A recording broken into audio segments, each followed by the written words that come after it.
Walk-off home run. Tonight, the scene shifts to Houston as Jesse Hahn gets the ball in game one of this three-game set. Hahn is coming off a nice start versus the Tigers and is starting to find his groove. The A's have won 5 in a row and are rolling. Hahn and the A's take on the Astros, and it starts right now.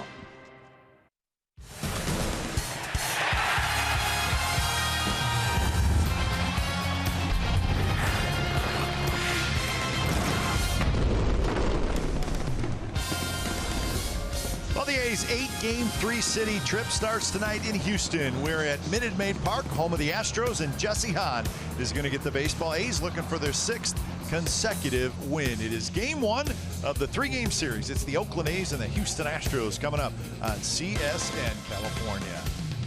Hi again, everybody, and welcome to Oakland A's baseball, along with the big left-hander Mark Mulder. I'm Glenn Kuiper. Well, the A's hottest hitter right now, it's clear. Danny Valencia, you pitch him inside, he drives it to left. You pitch him outside, he hits it out to right. And he really is fun to watch right now, Mark. And we're seeing what a good hitter Valencia is. He really is. And for me, when it comes to hitting, a lot of it is timing. I hear all the times when hitters say the timing's off, they feel terrible. And right now, as hot as he is, I see him, he has that big leg kick. The hands go back. You see that foot get down. Everything is stable. Everything looks strong at the plate. And the second that foot gets down, these balls here are the ones he's pulled.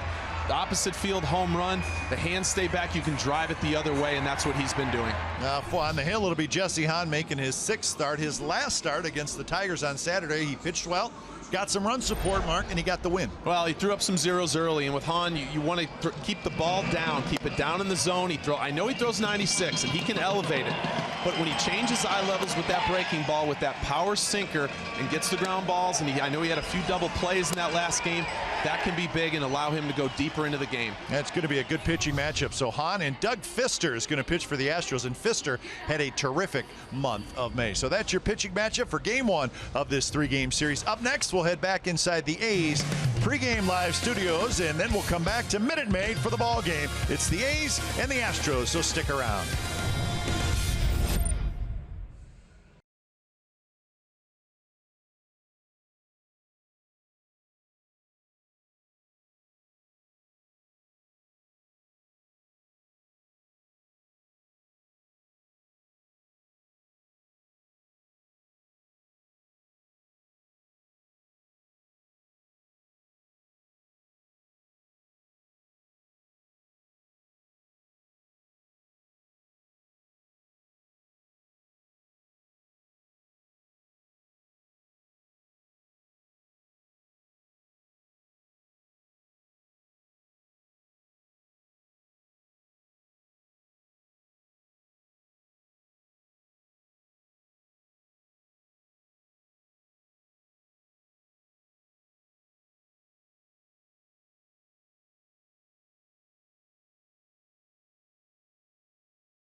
A's Baseball on CSN California is brought to you by Jack in the Box.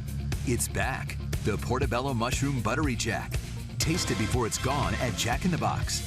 And by Toyota, the full-line automaker with the longest-lasting vehicles in America. Toyota, let's go places.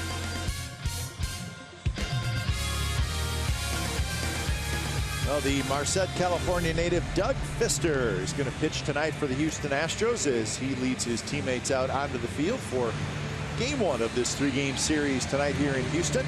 Let's look at the game time weather presented by the Santa Cruz Beach Boardwalk. Get to the beach. The admission-free boardwalk is now open daily, and the roof is closed, obviously. It's a warm day, 78 degrees outside, and lots of rain in this area lately, and we wish the good people of Houston the best of luck against the flooding in this area. And it has just rained and rained and rained, and it was raining when we arrived last night. Let's look at the lineup tonight for the Oakland Athletics. Coco Crisp will lead off in left, and Lowry at second. Vogt will catch. Valencia's at third. Davis is the DH.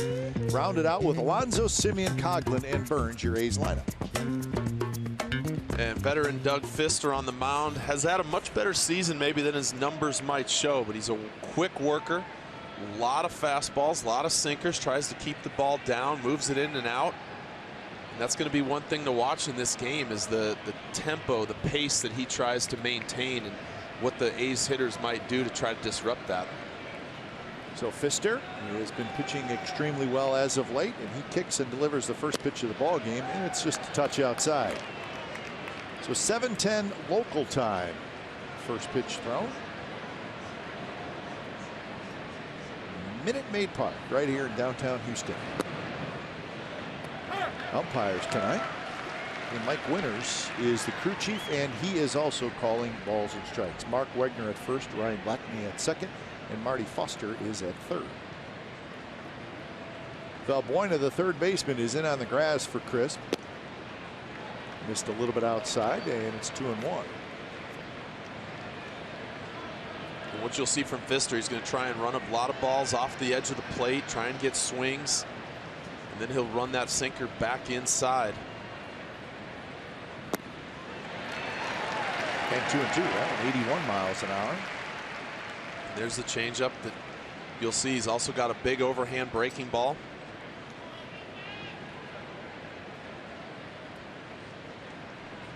Lowry to follow, and then Vogt here in the first inning, just underway. And it is a bit inside, and it looked like maybe Mike Winters flinched a little bit. Don't play umpire. He did, and that's what Fister goes to with 2 strikes. He likes to freeze that left-hand hitter, throw it off their hip, kind of that front door sinker. And Winters, he wanted to call it. And there's a shot foul, so he went back inside. So the count remains 3-2.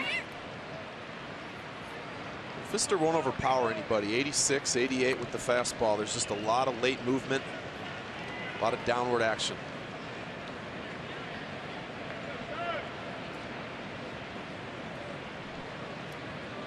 Coco slightly open stance. The 3-2 pitch is hit in the air, shallow left center. Marisnick has great speed, and he makes the catch. And that's out number 1 here in the first inning. Quick look at the Astros defense tonight. Rasmussen left, Marisnick in center, Springer in right. Valbuena's at third, Correa's at short, Altuve at second, and Tyler White is at first, with Evan Gattis doing the catching.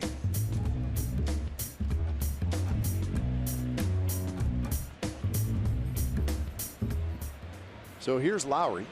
Lowry had .315 with no home runs and 18 RBIs. He's come into tonight's game with a 25-29 record. They're 6.5 games back in the West, trailing the Mariners and the Rangers. Those two teams tied for first in the division.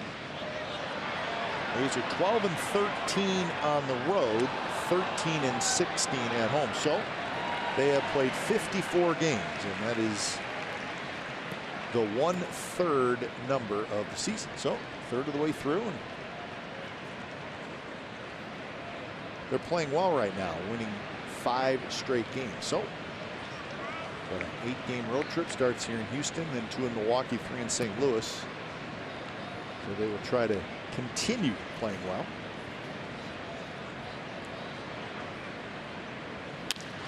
One pitch is wafted down the left field line, but foul.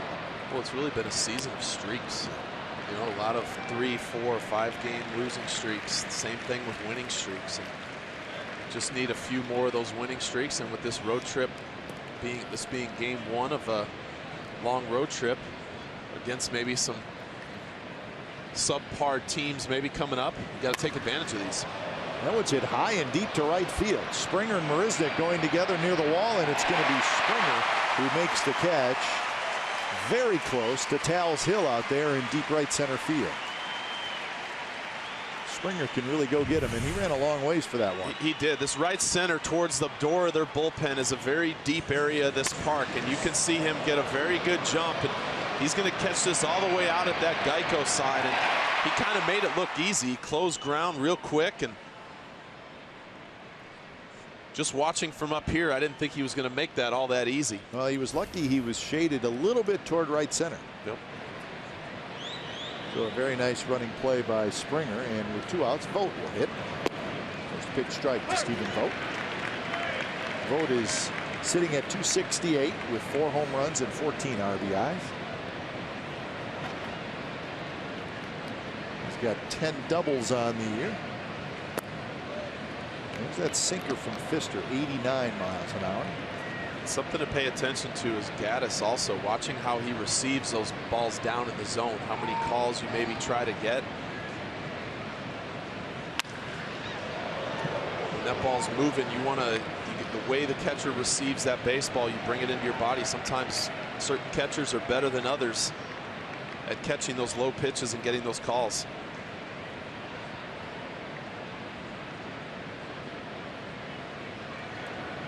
Throws down the number 2. Oh, lost one down the right field line. That's going to get down. It's going to drop for a hit. Stephen Vogt's going to try for second. Springer will flip it in, and Vogt has a 2-out double. Well, and as you mentioned with Springer, he was also shading Vogt towards left center, but you see the breaking ball just rolling in there a little too much. Vogt able to stay back out in front of it a little bit, hook it down that line, and Springer was playing so far in that right center field gap that he also had a long way to go for this one, that Vogt's able to easily get into second base. The double number 11 for Vogt. And here's a red hot hitter in Danny Valencia. We talked about him in the open of our show. And he is hitting everything on the line right now.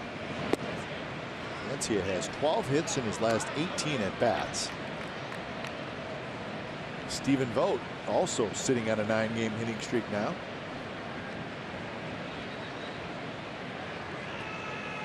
Valencia has his batting average up to 346.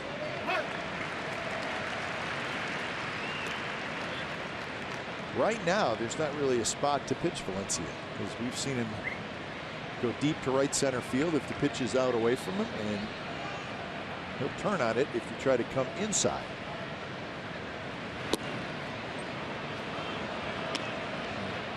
More good news for Valencia. This is what he has done in his career against the Astros.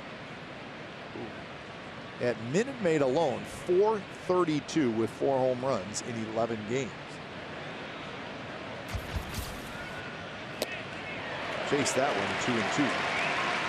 Well, I'm almost surprised. I was expecting Pfister to kind of go in with that sinker, trying to throw it under his hands, but with the exception of the first pitch, he's kind of stayed away and made a mistake there with the changeup up in the zone, but Valencia was just out in front of that. Chris Davis would be next. Runner in scoring position for the A's here in the first. Valencia reached for that one as well, but he got a piece of this one. We'll see another pitch. 8 home runs and 21 RBIs for Valencia. Ever since he came off the disabled list on the 6th of May, he has been a hot hitter.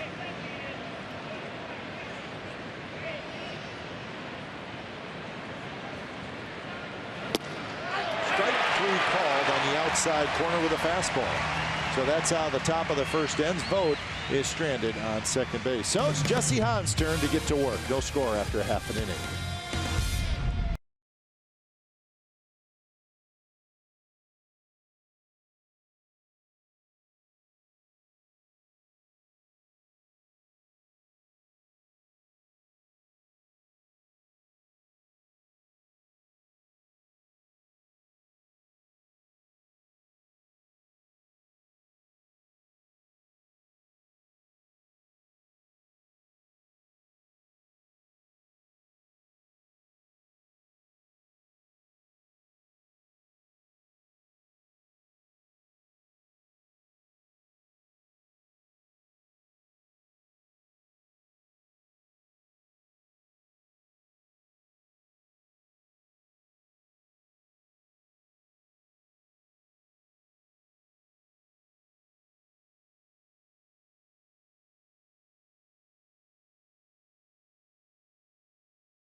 Bottom of the first inning.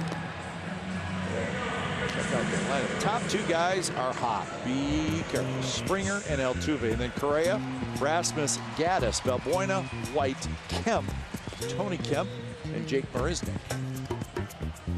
And Jesse Hahn looking to build off that last start against the Tigers. You see the 2-2 record. 4+ ERA. 94, 96 with the fastball. Overhand breaking ball, mixing a changeup time to time.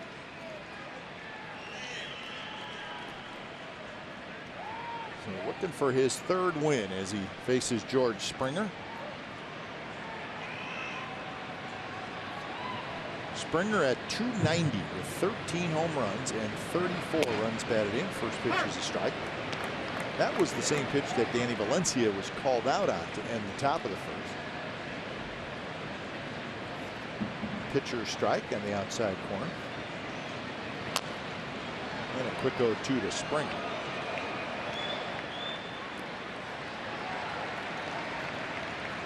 Jesse Hahn, his first start in the big leagues this year was on the 30th of April, and it was against these Astros at the Coliseum, and he won. Pitched great.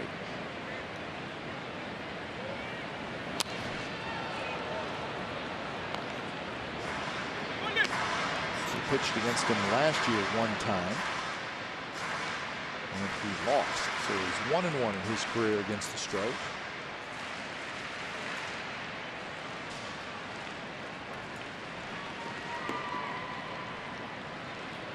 There's that big curve, and Springer tapped it foul. This is April 30th at the Coliseum, and he went 6 2/3 innings and gave up just 3 hits. Well, and you can see that downward action on that double play ball. That's what he's looking for today. That 94, 96 with the sink. You keep that ball down, you're going to get a lot of ground balls. It's nasty stuff right there. It's going straight downhill.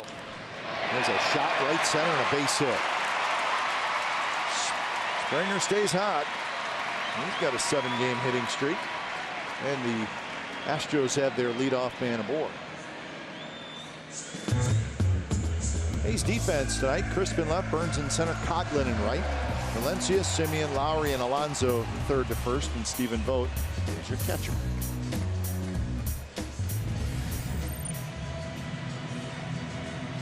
So after Springer, it's Altuve.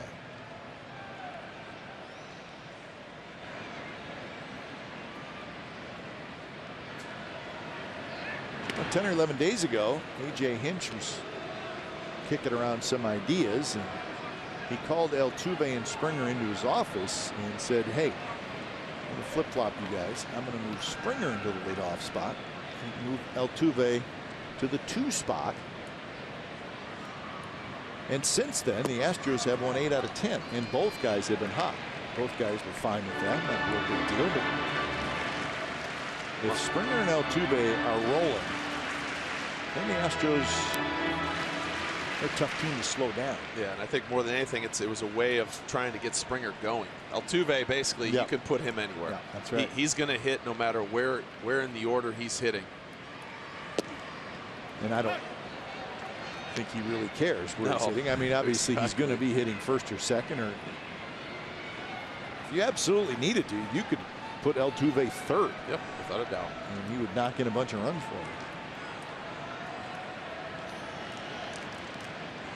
1-1 the count. Altuve at .329, sixth best batting average in the American League. He's got 9 home runs. He's got 31 RBIs. He's got an 8-game hitting streak.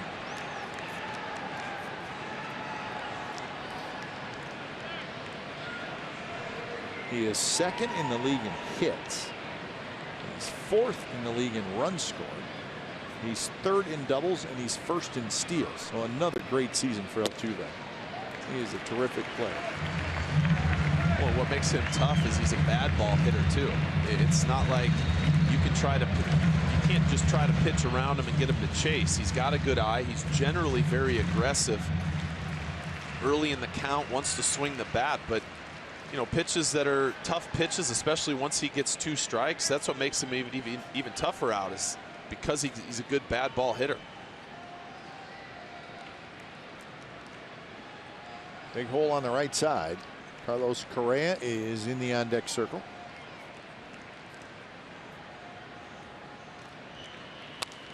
Altuve off the backstop. So now the count is full, 3-2. The Astros are 25-30 on the year. So they are a half game behind the A's in the West. They're 14-14 at home, and as I said, they have won 8 out of their last 10.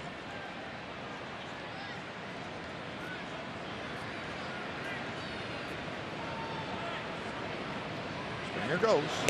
Pitch is high, walked it. Early action for the Astros. 2 on and nobody on. There's your AL West standings. The Mariners and the Rangers will play tonight. In fact, they're just getting underway on in Arlington. It's Walker and Darvish. So it's the first of a big 3-game series.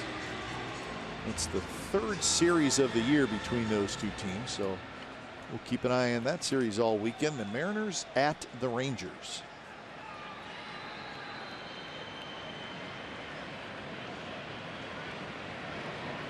First pitch to Carlos Correa, down and away. So it was not a good April. 7-17 for the Astros, but started rolling in May. They had a 17-12 record in May. 1-1 so far in June, but overall, after that very, very slow start, they're starting to get rolling a little bit. Well, and it's a team with so much talent that you just almost expect, okay, sooner or later they got to turn this around, especially the guys that they have at the top of this order.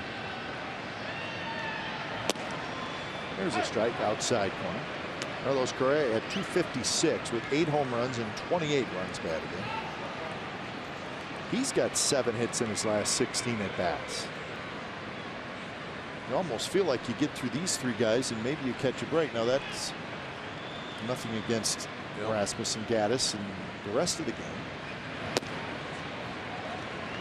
But these are the 3 most important hitters in the Astros lineup: Springer, Altuve, and Correa.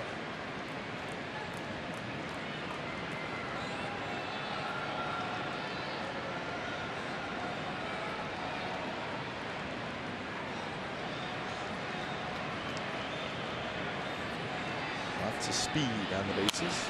Foul straight down.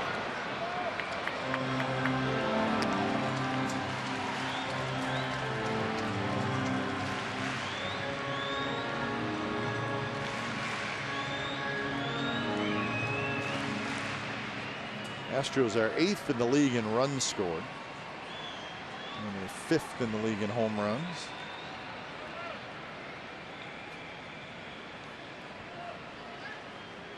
So not a lot of surprises there. They like to hit the ball to the ballpark. That one tapped slowly up the line, and it's going to bounce foul.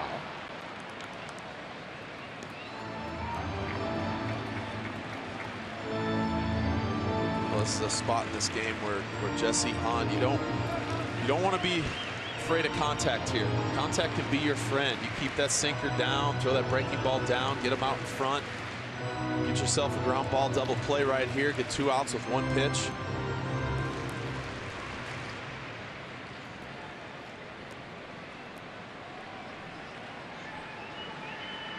Colby Rasmus, left-handed power hitter, waits in the on-deck circle.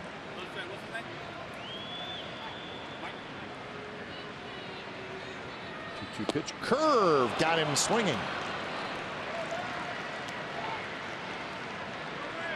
So that's out number 1.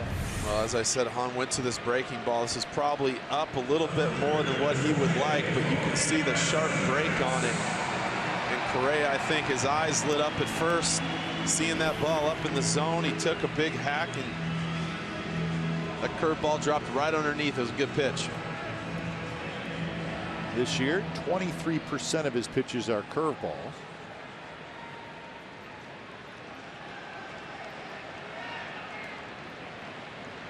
And here's Colby Rasmus. Lots of power. And he lines one to center, and that's a hit. Here comes Springer. They're waving him home. The throw is cut off. Flip back to second, not in time, and the Astros take a 1-0 lead as Springer comes in to score.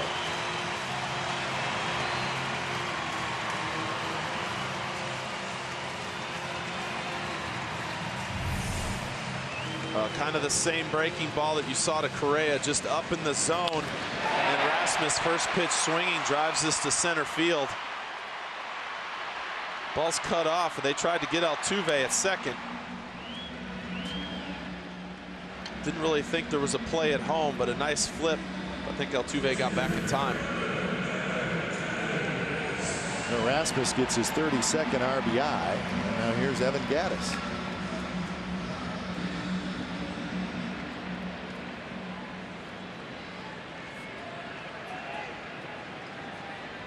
Gattis had .226 with 6 home runs and 16 RBIs.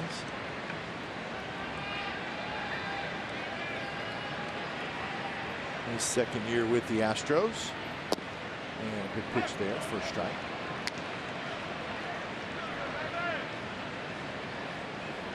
Gattis last year, after a slow start, finished strong. He had 27 home runs last year. 88 runs batted in. His first 3 weeks with Houston, couldn't buy a hit. Check swing foul, and it's 0-2. Well, you just look at him in the box, man. He's just that big, burly, no batting gloves. Baltimore got hit. He's in the on-deck circle. He's shaking it off like he did get hit. And he did, in the left hand. Nothing like getting hit by a pitch before you get in the box. Just what you want.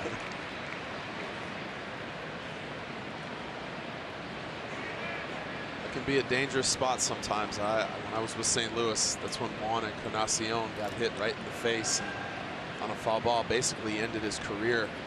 It was towards the end of his career anyway, but it caught him right near his eye, and just never saw it coming. Runners go, and the ball toward the backstop. Hits the backstop, goes back toward home plate, but it's going to be a double steal for Altuve and Rasmus.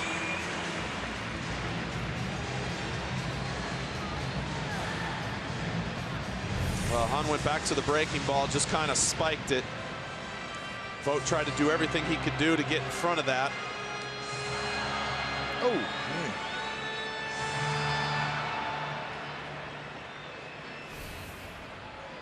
Well, that's the thing right there. You don't have time to react to that whatsoever.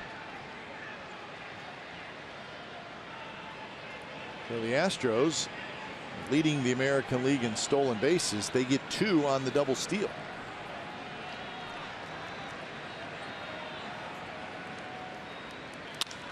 A shot, one hop, scooped up by Lowry. It's going to get a run home as Altuve comes in to score. So the double steal turns out to be huge.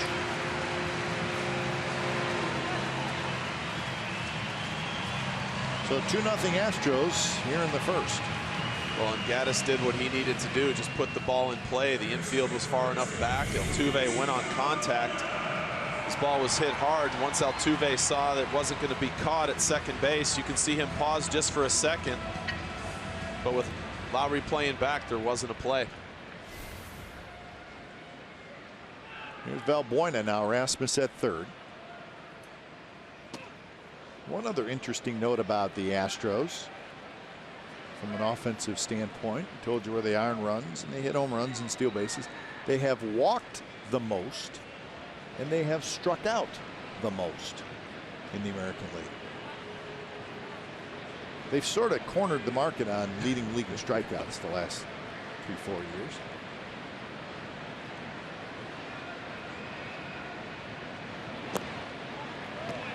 So how about the first pitch to Valbuena? So he gets hit in the hand in the on-deck circle, shaking his hand. Everybody sees it, including Jesse Hahn. So the first pitch to him is inside. Yeah, right towards his kneecaps, you know.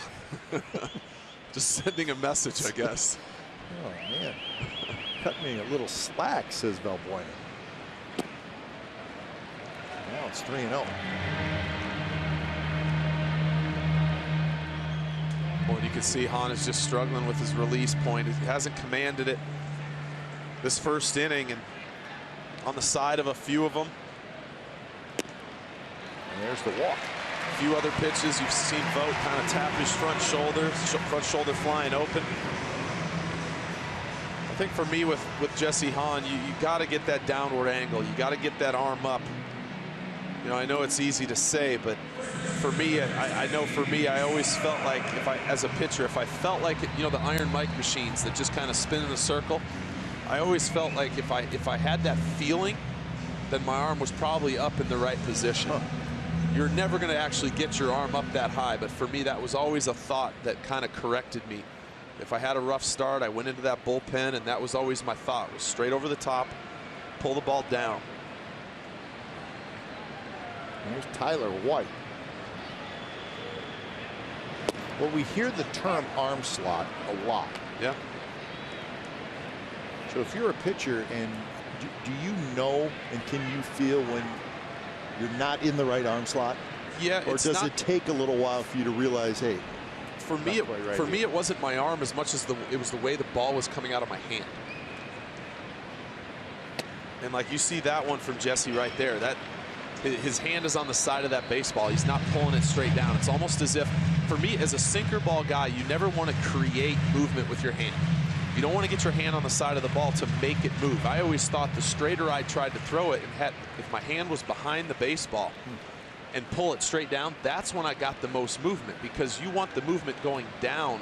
A sinker ball needs that movement going down, not to the side. So on TV, there might be some, whether it's Doug Fister, whether it's Jesse Hahn, if you see a ball that moves a bunch, say from left to right, from a right-handed pitcher, that's not always a good thing. That ball could be flat. If you see the movement down, it's going straight down with a little tail, that's probably a better sinker than the balls that have a ton of left to right movement. Fouled at the plate. So that's why when you throw a curveball or a slider, your hand is on the side of the ball. Because you want it to break, in a right-hander's case, right to left. Yes, but your fingers feel like they're out over the front of the baseball. There's someone who had a decent fastball and curveball, I guess you could say. You think he was worried about his arm slot and release point and all that, throwing 100? As hard as he threw, I don't think it mattered. Nolan sitting right behind home plate. Up the middle, and that's going to get through for a hit. Rasmus will come in to score. Valbuena will go all the way around to third, and the Astros take a 3-0 lead.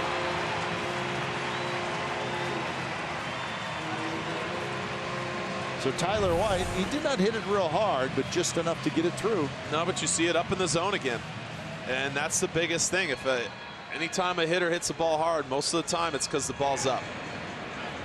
We've seen that one too many times so far in this game, in this first inning from Jesse Hahn. He's got to find a way to get that ball down, and Kurt Young's out there right now just trying to calm him down.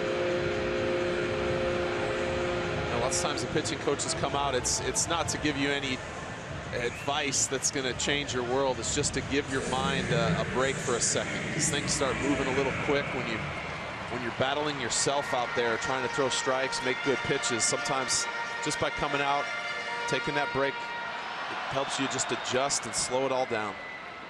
Here's Tony Kemp. He was not with the Astros when they were in Oakland earlier this year.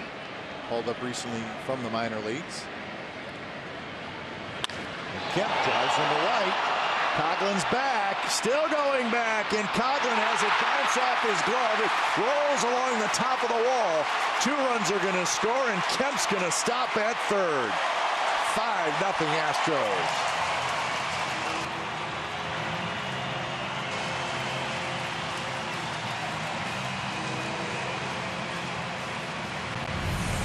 Coughlin had a glove on it, and it popped out, and then it just rolled along the top of that patty. Well, as I'm watching this, you can see Coughlin go back. I thought he got a good jump on it, but when you're in a visiting ballpark, he knew that bullpen fence was coming up. You could see the right hand kind of extend for it, but he wasn't as close to it as what he thought. It kind of went in his glove, popped out, and by then Kemp was standing on third base. And that one's going to drop in for a hit from Marisnick. Kemp comes in to score. 6-0 Astros.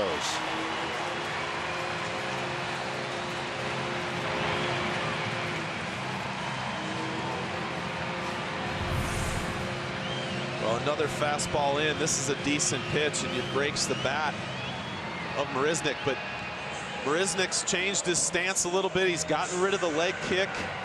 Foot got down, and that's why he got to that. You see him get to that inside fastball and jam shot into left field, drives in another run.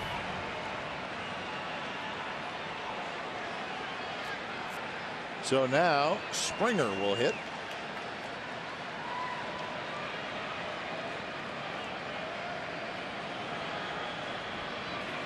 Runner goes. Volts throw to second base. Not in time. Stolen base Marisnick. Now the Astros are doing whatever they want.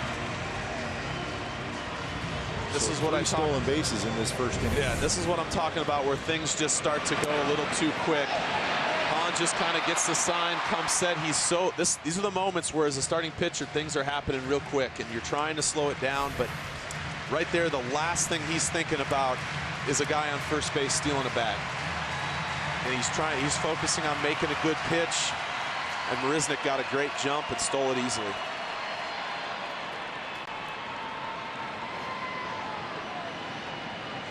A 1-0 pitch to Springer. Curveball is high. So 5 hits in the inning. A couple of walks. Both the walks have scored. And 3 stolen bases.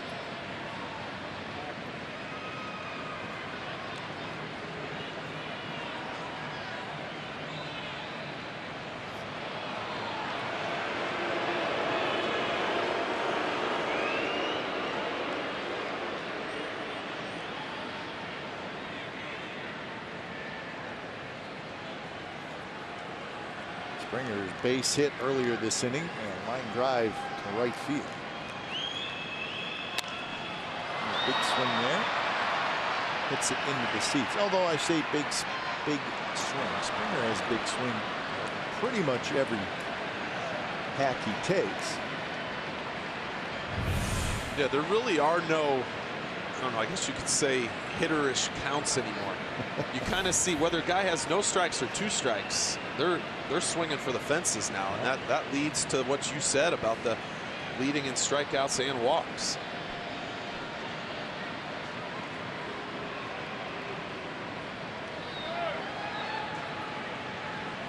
So 37th pitch coming up from Jesse Hahn, and here it is.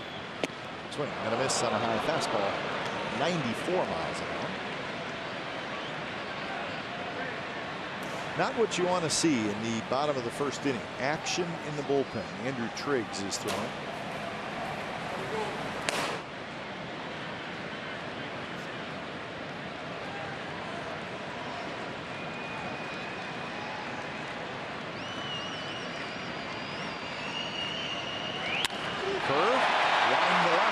That's a hit, and it'll bounce off the out-of-town scoreboard. Springer with a big turn, he'll stop. Marisnick comes in to score. 7-0 Astros.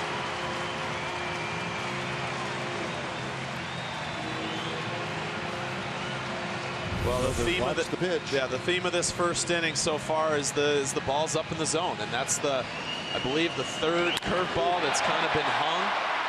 And these Astro hitters have almost been waiting for it. They've recognized it. You can see Springer got, even with the biggest swings, as big of swings he's been taking and falling to his back knee, he was able to stay back on that one because it was up in the zone. That's a good start to your night when you're 2 for 2 and your team is still batting in the first inning. And this is just about the last thing Bob Melvin wanted to have to do. 38 pitches for Hahn. He's done for the night.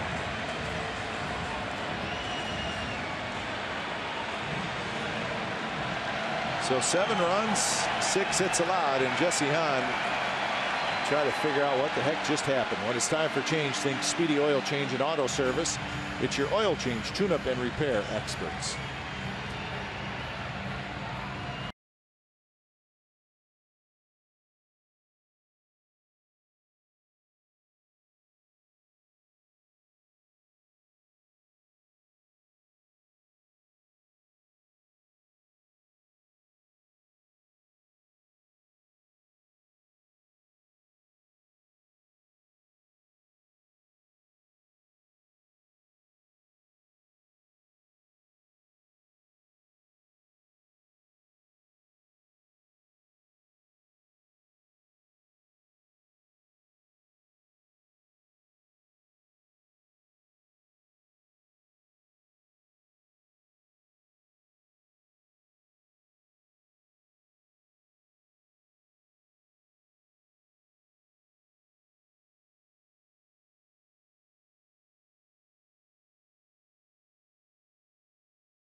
June 17th, join us for Baseball Movie Fireworks presented by Ray Morgan Company. After the game against the Angels, our famous fireworks show will be set to music from classic baseball movies, including The Natural, Bull Durham, Field of Dreams, and more. There's no better way to kick off summer than with the A's baseball and fireworks. So visit athletics.com/fireworks today. Too many fireworks go in the opposite direction tonight for the A's. 7-0. The Astros lead, and they're still batting here in the first. So Andrew Triggs comes in for his 10th appearance. A's just want to get back in the dugout. They've been out there a long time. So 2/3 of an inning for Jesse Hahn.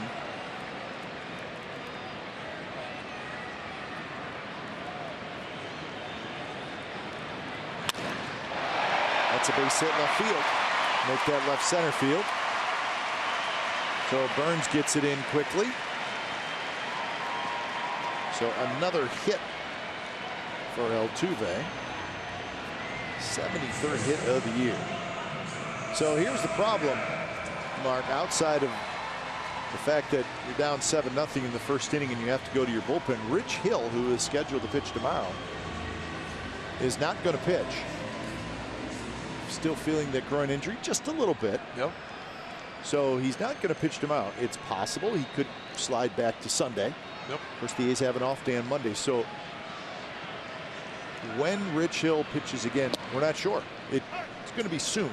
We're just not sure. Yeah, this is what makes it tough. This is where there might be some more guys hopping on airplanes coming back and forth. I would say that's probably true. Yeah. You know, you don't know what's going to happen here because now with Rich Hill with that big question mark. Kendall Graveman is now going to pitch tomorrow. Yep, he gets scheduled to pitch Sunday, but he's going to be sliding up to tomorrow, but he'll still have the same amount of rest thanks to the off day yesterday.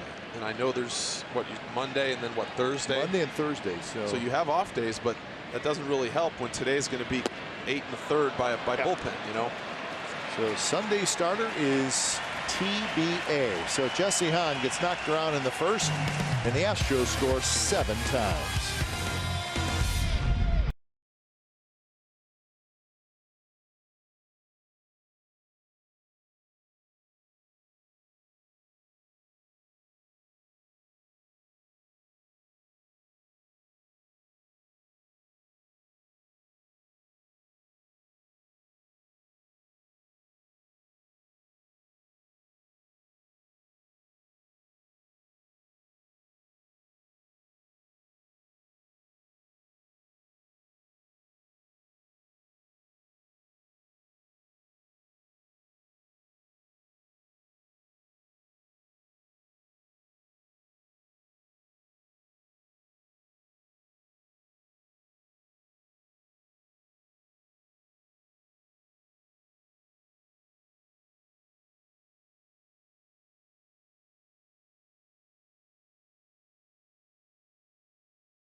Astros 7, A's nothing outside of Minute Maid Park.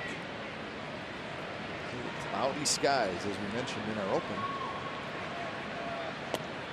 Lots of rain in this area, lots of flooding. It was raining pretty hard last night when we arrived. In fact, we had to fly in circles for a while before we could land. Shutdown inning opportunity for Pfister. Below the league average. That one is belted to center.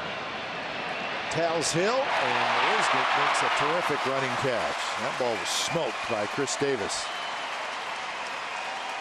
So a couple of very nice plays in this game already by the Astros outfielders. Springer in the first, and Marisnick here in the second. Well, and Marisnick, obviously it's his home park. He's an outstanding outfielder. You see him turn to his left. Got a great first jump. He knows the hill is coming. But you get on that warning track, make a good catch, and stroll right on up that hill. Yeah, watching him catch it, you could tell he knew exactly where he was. As we were going to break, Mark, we were kind of finishing up the A's pitching situation, and I think it's important we make it clear to our viewers. Again, Kendall Graveman is going to pitch tomorrow. That was the spot Rich Hill was supposed to pitch in, and then Sunday is, A's are not sure. They'll figure that out. TBA to be announced. So it could be Rich Hill on Sunday. We don't know.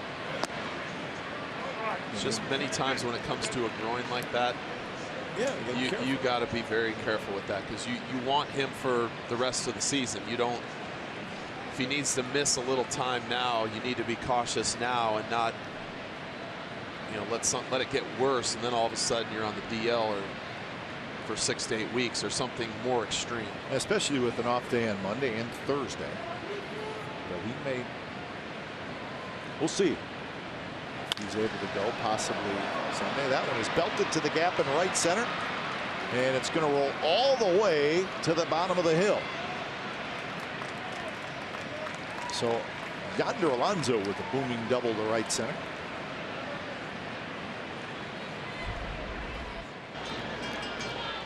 So this is when Rich Hill hurt the groin on Sunday. You can tell he's limping off just a little bit. And that was it. And probably a good idea. Who knows if you throw one more pitch. Especially when as a lefty, when it's your push off leg. That's the That's the real problem. That's worse to me than if it was your right, because with your right you could shorten your stride maybe a little bit, but your left, you're pushing off, you're rotating. And then if you try and go, then the last thing you want to do is have it affect your shoulder or your elbow because you've now changed your delivery. That's more, I think, the real scary part of it, as opposed to him trying to pitch through it. Foul ball, so Simeon will head back to the batter's box with the count of 0-2. And let's not forget, Sonny Gray is scheduled to make a rehab start on Sunday. And if that goes well, it's possible Sonny could pitch next weekend in Cincinnati. But again, that's where the situation is with Sonny Gray. He will pitch Sunday in a rehab start. So a lot of different possibilities for the Athletics at this point. Well, it could be, maybe it's a rehab start here. Not out of the question.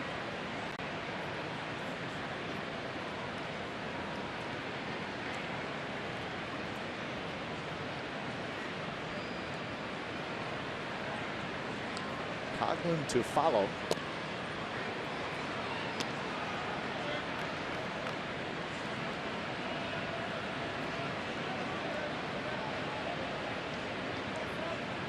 For the A's now, you just want to try to chip away. Let's string some hits together, get some guys on base. I mean, what, the Mariners came back from 10 down or whatever it was. We'll talk about that too. After that happened,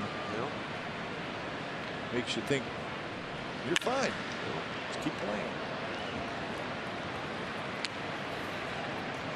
Simeon, 10 home runs and 24 runs batted in. He was 4 for 11 in that series against the Minnesota Twins. He swept the Twins.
There's Nick, the center fielder, shaded a little bit toward right center.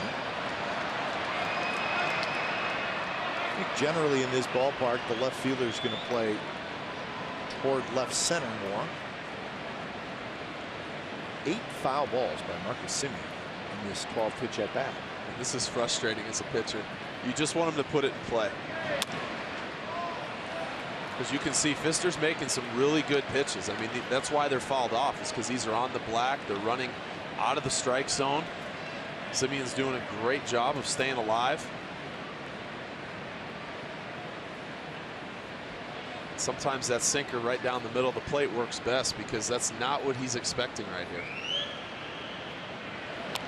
And another curveball and another foul ball.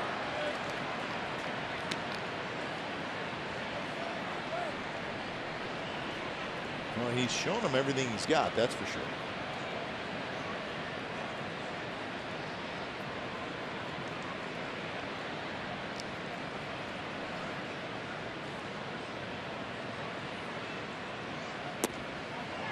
And now a full count. 42 pitches for Fister.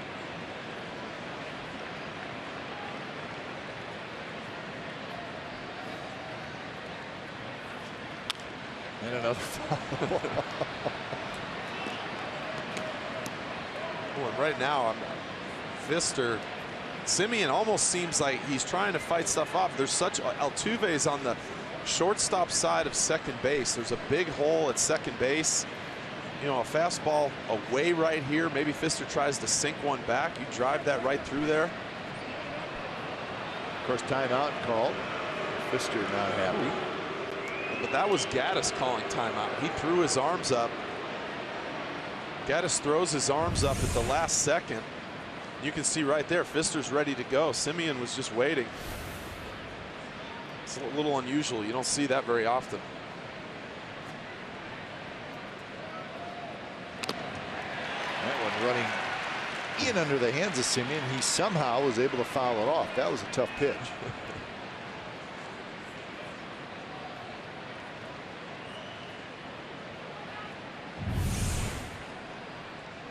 You can see that just catches Gaddis right in the foot. Just another foul ball. 18th pitch coming up, and it's bounced toward third. Valbuena throws across in time. So 2 outs here in the second inning, and that gets us to our greater coverage of baseball, and it is brought to you by T-Mobile. We were talking about Rich Hill. He got a nice honor today. He was named the American League Pitcher of the Month. 5-1 with a 2.13 ERA in 6 May starts. How about that? Congratulations to Rich Hill. Doug Fister had a good month of May as well, but nothing like Rich Hill's month.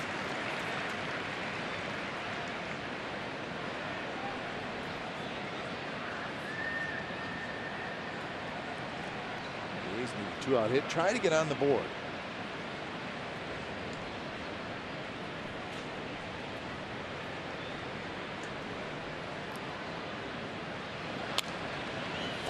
Screen 0-2.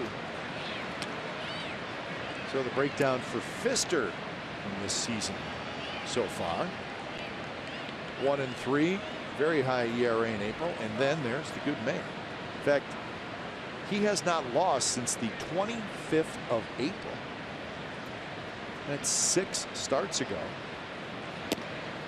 And the Astros have won all 6 of his May starts.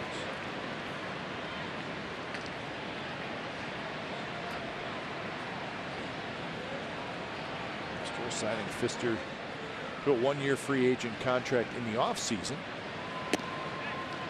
Looking for a little veteran leadership on the mound. He's starting to give that to him. Well, and he doesn't need to be a 1, a 2, or even a 3 on this rotation. So, I mean, what a perfect guy to have, a veteran guy who has pitched many big games in his career and been very successful. So to have him at the back end of the rotation. As Fister gets the strikeout, that's his second of the night, and that's how the second inning comes to an end. 7-0 Astros.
On CSN California is brought to you by AAA. What does your assurance do when it's not doing insurance? It should do more. Go to AAA.com for details. 7-0 Astros lead. It's the bottom of the second inning. Andrew Triggs took over in the first. Throws a strike to Rasmus.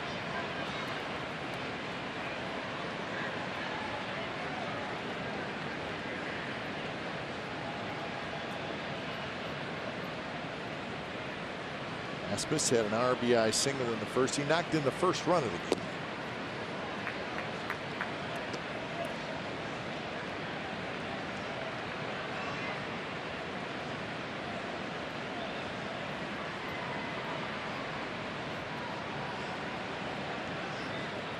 Gaddis to follow, and then Valbuena.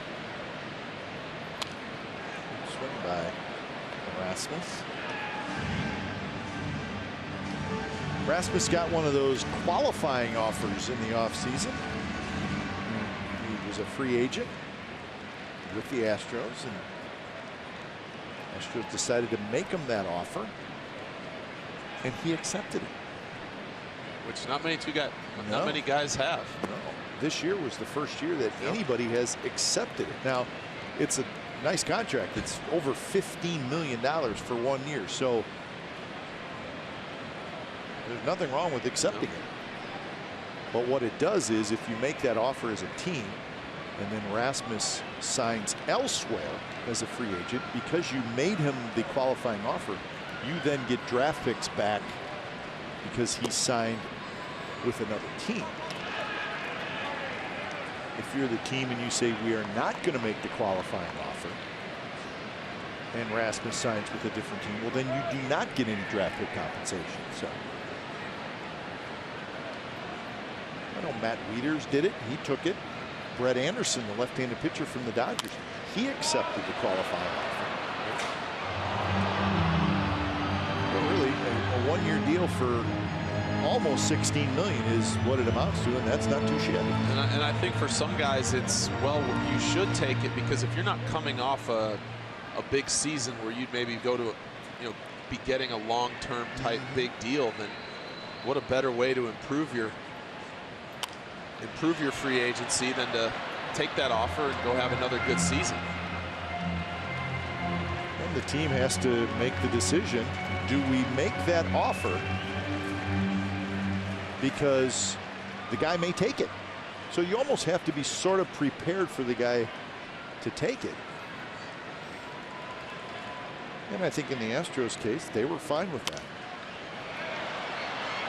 But I think for what Wieters and Jordan, wasn't he coming off elbow surgery or something? So I mean, that was another. He's not exactly going in his free agency in the best position. So you take that offer and go and have a good year. Rasmus last year, 25 home runs and 61 runs driven in. So he had a good year. Retired this time on the ground ball to Jed Lowry. So 1 out, and here's Gaddis.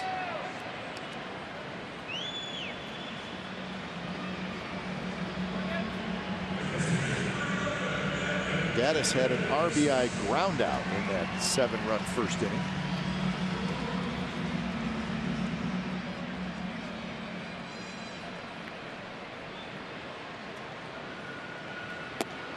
Slider down and away from Triggs.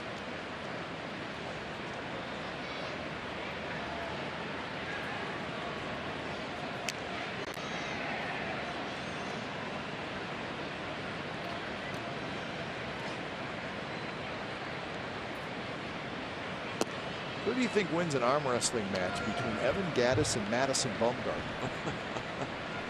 That would actually be really good. Like a log rolling contest or something with an axe. I don't know. Maybe who's the first one to chop down the trees? Yeah. They used to have that on TV, those contests. Yeah, these guys could both be in it. Bumgarner's a little taller, but those arms that Gaddis is showing us. Be tough to bet against him. Yeah. In any type of outdoor event. Just looks the part. Yes, he does.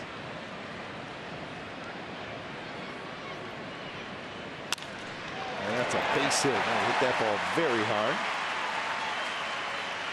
8th hit for the Astros, a 1-out single by Gaddis. Triggs went with the sinker down and in, and it's not a bad pitch. Gaddis just beats him to the spot, really, and just hits that, just a bullet to left field. There was nothing you could really do about that one. And part of me almost makes you don't want to see it, obviously, because it's game 1 of the series, but it almost makes you wonder if the A's are starting to see the team that we saw a lot of last year with this Houston team. You know, I know things have turned around for them lately, and this is the team that I think maybe everybody expected to see from the beginning. And it hasn't quite worked out the way they would have wanted, but recently they've been swinging the bats a whole lot better. 86 wins last year and a trip to the postseason. They lost that division series to the Kansas City Royals 3-2. And the question is, if Carlos Correa catches that ground ball, remember that Royals came back. And we saw the difference. Last year on this date, they were 34-20. So each year is different.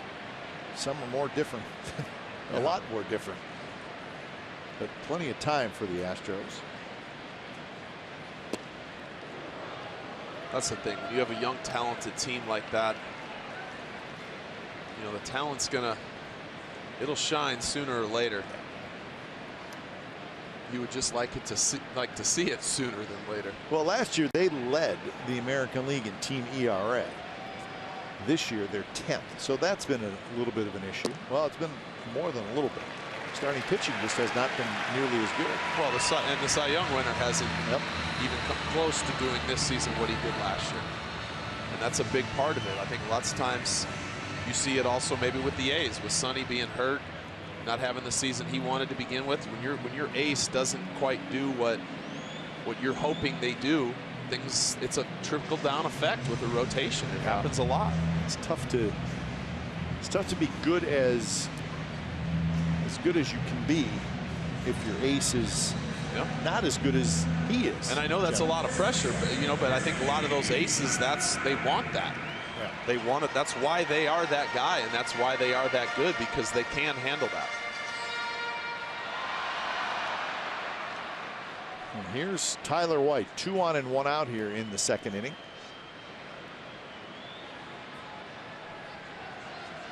White had a 2-run single in the 1st. Slider for a strike. Well, and White's an interesting guy. Got off to such a hot start at the beginning of the season, and everything was out away from him, driving the ball the other way, hitting it back up the middle, and all of a sudden the league started to adjust and started coming back inside. And you see both those breaking balls. A few people from the Astros organization kind of made the comment that he hasn't been a big fan of the balls in now. Kind of flinching a little bit on fastballs and breaking balls, and it's made things a lot tougher on him.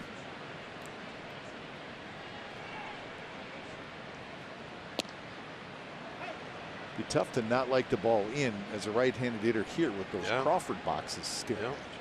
But it's funny in this league how there's guys who sometimes have more power the other way. Some guys are just better at driving that ball, and that short porch there in left. I mean, line drives can go over that wall. In the air, down the right field line, and into the seats. Well, Ray and I talked about this on the homestand. I don't know that there's such a thing as a cheap home run in the major leagues. I just don't think that it exists. I mean, the hitters are too good. But if there's anything close to it, it would probably be the Crawford boxes. Yeah. Would you agree with that? And the right field line in Boston. In Boston, yeah, and we had mentioned that right down the line. It's very short. That one hit to deep left center field. Coco on the move, and Coco's going to get there. And we're not saying that just any old little pop-up's going to go out. I just think a medium deep fly ball down the left field line here has a chance to go into the seats. Yeah. But you got to hit it there. You got to pull it a little bit. Big league hitters can definitely get jammed somewhat and still hit it out to left field here. Just like in Boston, a right-handed hitter can flare one actually to right field. Hook it around the pole. And it will go around that pole because I want to say it's only maybe 280-ish feet. It's under 300. Yeah, right to that pole, 85, 285 maybe.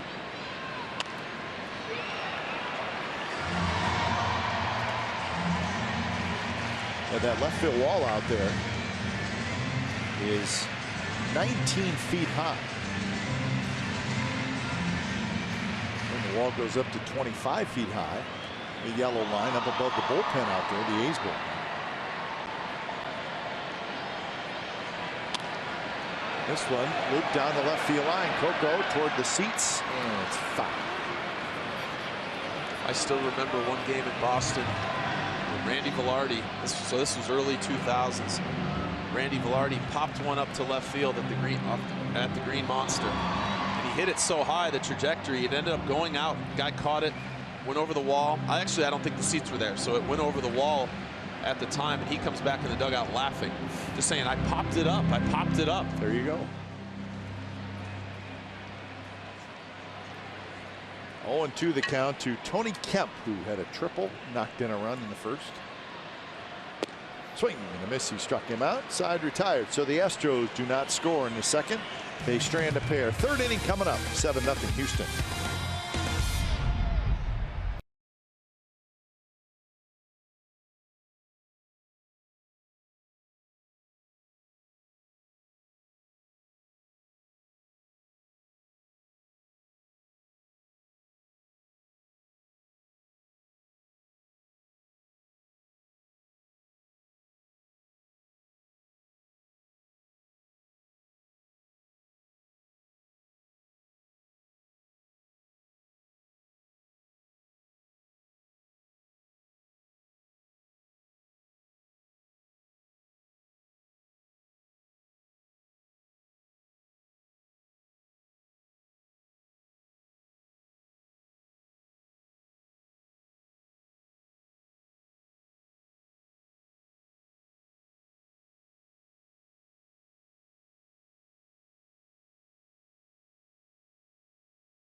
Astros lead the A's. Let's check out our Geico quote of the game. Bob Melvin talking about Sean Manaea. He's looking more and more comfortable out there every time he goes out there. He pitches better. And that includes his start on Wednesday when he beat the Minnesota Twins. So Sean Manaea starting to settle in a little bit, feel a little bit more comfortable. He's got a chance to be a very, very good pitcher for a long time for the A's. Big left-hander Sean Manaea.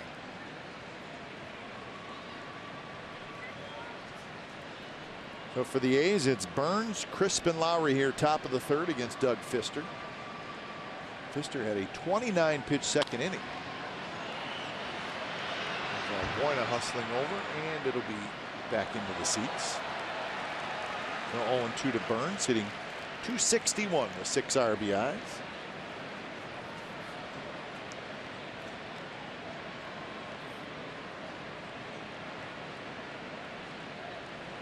Billy Burns hitting in the 9th spot. Outfield shifted toward left. Billy Burns hits one into the right field corner. He will have a stand-up triple. That I can guarantee. Springer is playing dead right center field.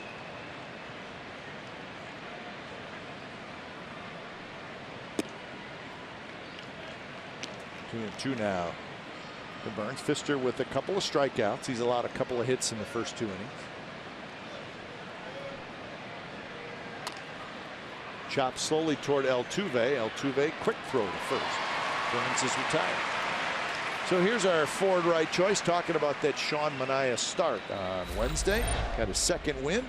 6 innings, 5 hits, 3 walks, and a career high 8 strikeouts. He did it on 87 pitches. It's fun to watch. Well, the stuff is there. Yeah. The overpowering stuff. You see 93, he can elevate, and then you bounce that slider. He mixed in some good changeups in that game also, but more than anything, I just like seeing the 6 innings. You see the 86 pitches. Yeah. You know, so the pitch count is down with still getting those strikeouts. It's a good sign when somebody starts to get comfortable, and that's when the confidence grows. When you start to realize, hey, I can do it on this level, and I can be good, and you start to believe more and more in yourself, and it's amazing how much of this is between the ears. There's a lot of guys with a lot of good stuff. There's a lot of great athletes on that field, but your mind separates people, I believe. Well, it doesn't help for Manaea. One of his first couple starts was at Fenway against a red-hot Red Sox offense, and he got knocked around big time. So he had to sort of regroup after that start, and it was his second or third major league start. Well, that's not easy. Nope.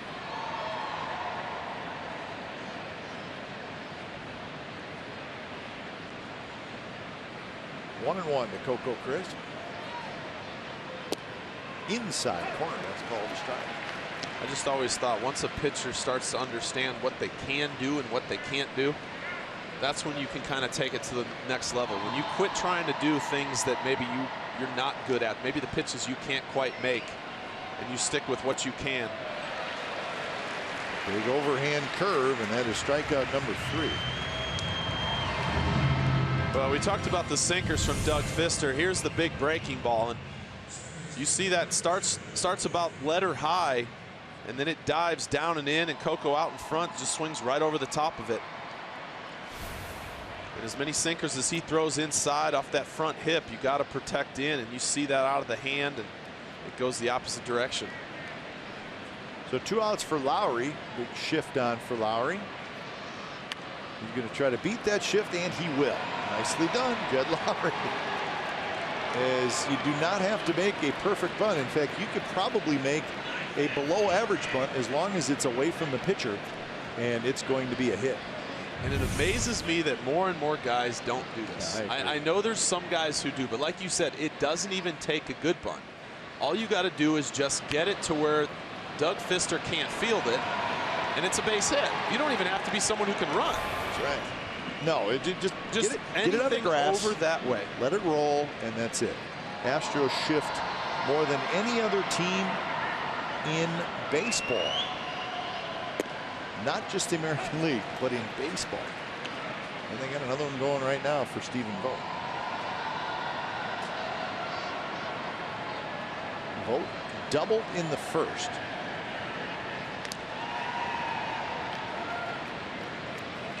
What I loved was watching Pfister's reaction. He sees the bunt go by, and the head just kind of goes down, and the shoulders shrug, and you just go, you got to be kidding me. You know, it's frustrating as a pitcher, but you don't realize maybe how many times were bullets where it almost hits you, and then there's your second baseman standing up the middle to make that one hop. You don't remember those as a pitcher. I don't remember that. That's the way it's supposed to be. Exactly.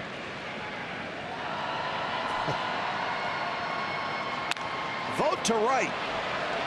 Off the end of the bat, though, it stays in the ballpark. Springer is there. He's got it. Side retired. Bottom of the third coming up. It'll be Marisnick, Springer, and Altuve. 7-0 Houston.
Ace Baseball on CSN California is brought to you by PG&E, together building a better California.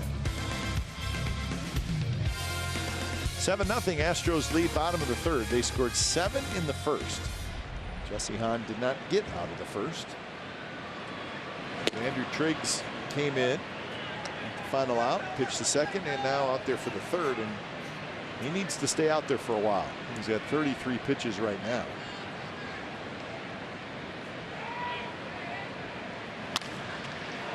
Triggs grabs that one, spins around, throws to first, 1 out. Now the A's did call up J.B. Wendelken today, so he is in the bullpen. So he very well may be used tonight. So Surkamp down, Wendelken up. So we may see him. Good chance.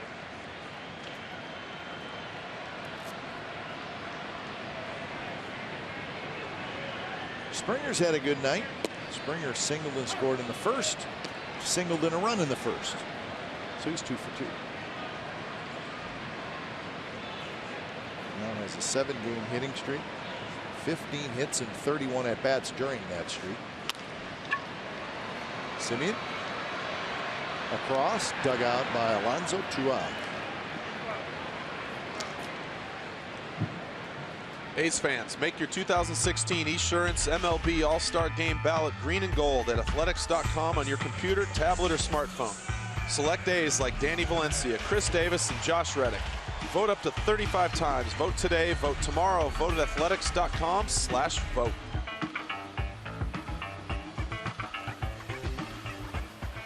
San Diego this year, right? The All-Star Game, Petco Park. Right down there in the gas lamp district, so that area would be packed. Packed anyways. I wouldn't be shocked if one of the couple of streets are even just shut down. It's probably a good idea, because it's a fun area, nice area. But you throw hundreds of thousands of people in that area, it's going to get crowded real quick. Big convention center right across the street from Petco Park. I'm sure that'll be in use, you would think. Kind of have everything you need very close for all of them, for all the All-Star Game activities and everything.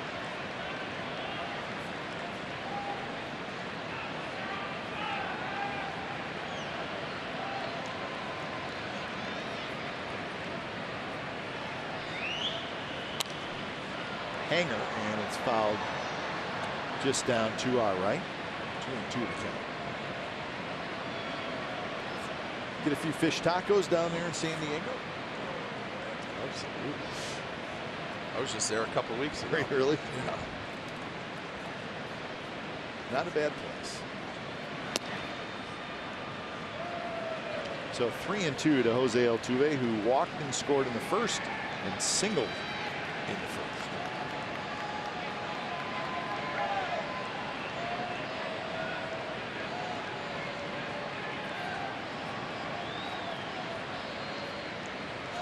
Pitch is a good one. Slider snaps, catches the outside corner. Altuve called out on strikes, and a good inning for Andrew Triggs.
It's the top of the 4th inning. Valencia, Davis, and Alonso to face Doug Fister.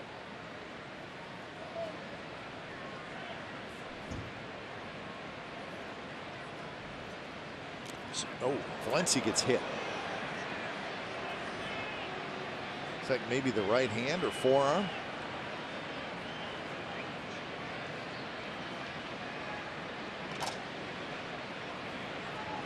Fister running this sinker inside. Valencia, you see the leg kick.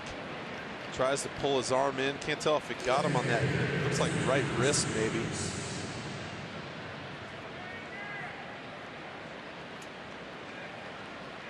Yeah, just below the knob of the bat.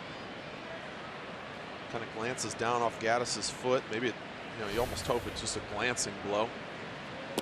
And he's shaking that right hand or wrist area, so let's hope Valencia's okay.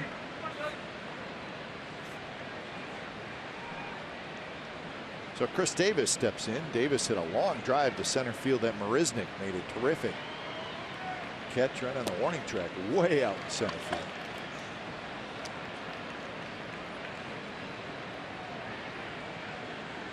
Now we are keeping our hopes up tonight, even though the A's are trailing 7-0 because of what happened in San Diego last night. I'm sure everybody knows about the big comeback. Padres had a 12-2 lead after 5 innings against the Mariners. 12-2. The Mariners scored 5 in the 6th and 9 in the 7th and won 16-13. Kind of hard to believe. That is hard to believe. They had 7 straight 2-out hits in the 7th inning. Did the Mariners? It was the first 10-run comeback since the A's overtook the Twins in July of 2009. A's beat the Twins 14-13. 12-2 after 5 innings. Fair ball. Moina fires to second for one on to first, and what a double play turn by the Astros. Wow.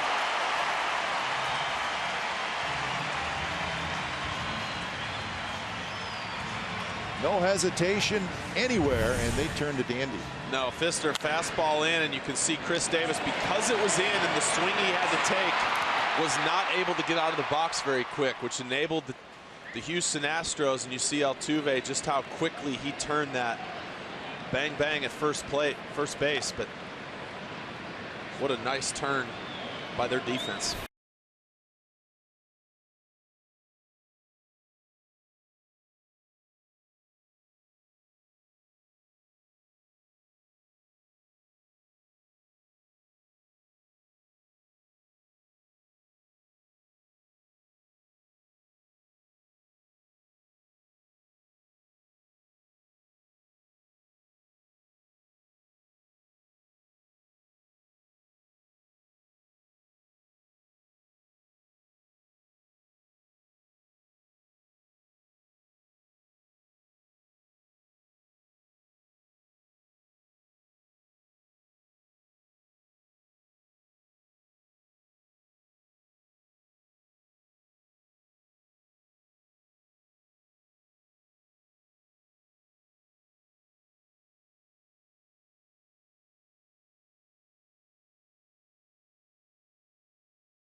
7-0 Astros. This was moments ago. Coco Crisp and Bob Melvin with the chat. And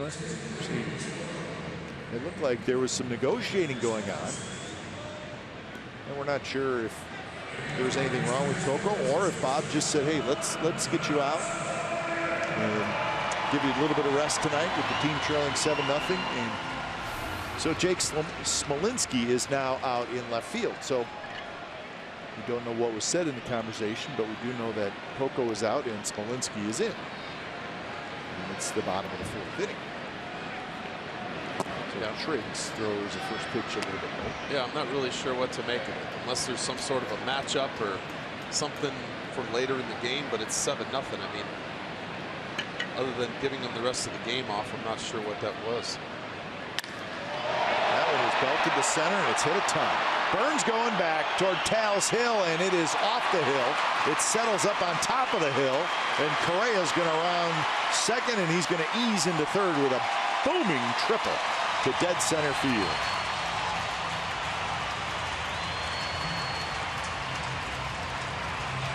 Well, Carlos Correa, 2 strikeouts. He hasn't felt he's been part of this game, but boy, did he make up for it here. This breaking ball is just crushed to center field, and Burns, I think, either thought it was gone or it was going to maybe hit the wall and carry him back to him, but he slows down. The ball lands up towards the top of the hill, and like you said, Glenn, it just kind of sits up there. So then Burns has to go up and get it, and by that time, Correa's just cruising into third base with a triple. That ball checked up like one of your golf shots in Lake Tahoe. Right? I'm not sure there's too many other ballparks that ball stays in. No. Other than this one. 436 to dead center field. Give a hill to go up and over. Swing and a miss by Rasmus. Second triple of the year for Carlos Correa, and the 9th hit for the Astros.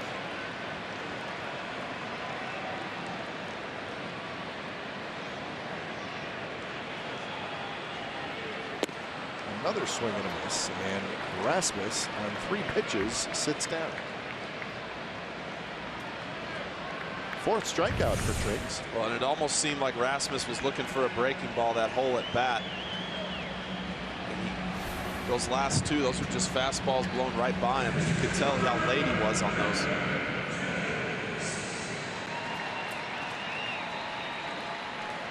So now Gaddis with a chance. The A's bring the infield halfway. Alonso in most of the way at first.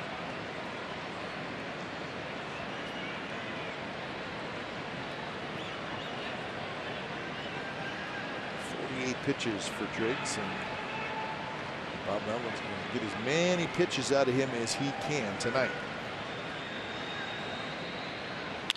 And that one's deep, and that one's gone.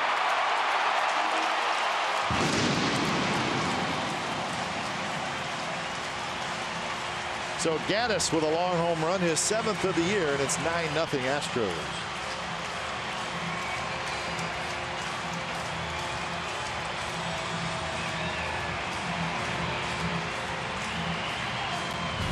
Well, Colby Rasmus looked like he was sitting on a breaking ball, and so did Evan Gaddis. You can see that swing. He gets the breaking ball, and there wasn't even a hesitation where you see guys stay back on a breaking ball. He got the foot down, and that ball smoked to left field up near those train tracks. Here's Valbuena.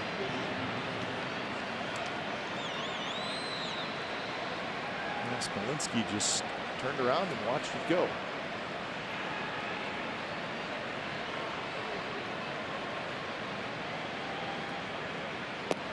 Outside corner strike to Luis Valbuena. Gaddis gonna like putting on that catcher's gear again. He hasn't done it at all. Shift is on for Valbuena, who has walked twice.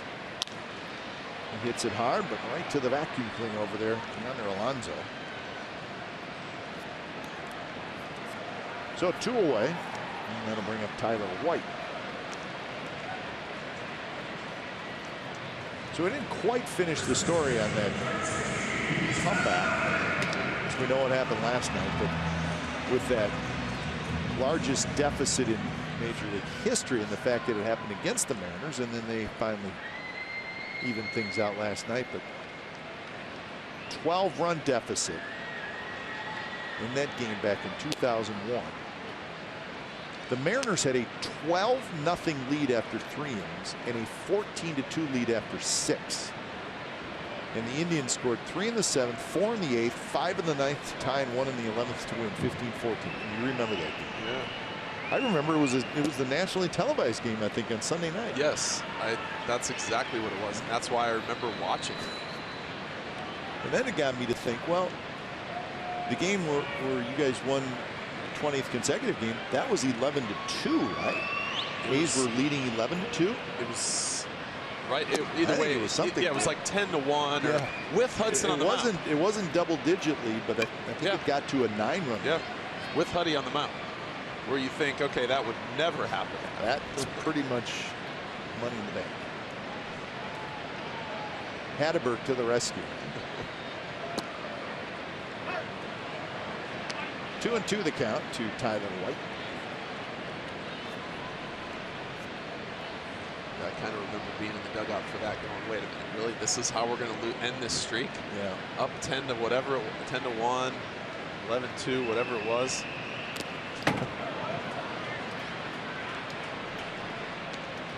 Come on. If you don't give up the lead, maybe the movie isn't quite as good. Seriously. Come on.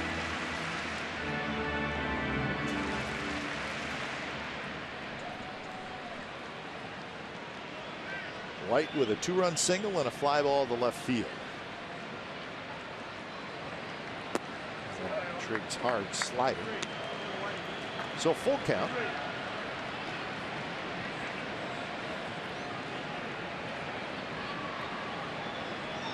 Got to be a helpless feeling, though, when you see a big lead slipping away and the momentum ball starts rolling quickly downhill against you. Lowry has it. Side retired. Evan Gattis with a 2-run homer, his 7th of the year. So we're headed to the 5th. 9-0 Astros.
So the Astros now lead 9-0 in the 5th inning, 7 in the 1st, and then the Gattis homer in the 4th.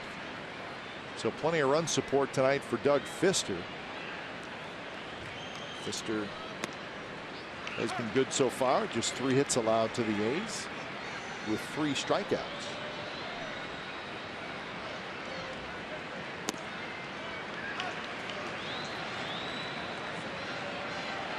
Marwin Gonzalez has come into the game at second base, so Jose Altuve is going to get the rest of the night off. The manager loves to do that if he can. Altuve's a guy who obviously plays every single day.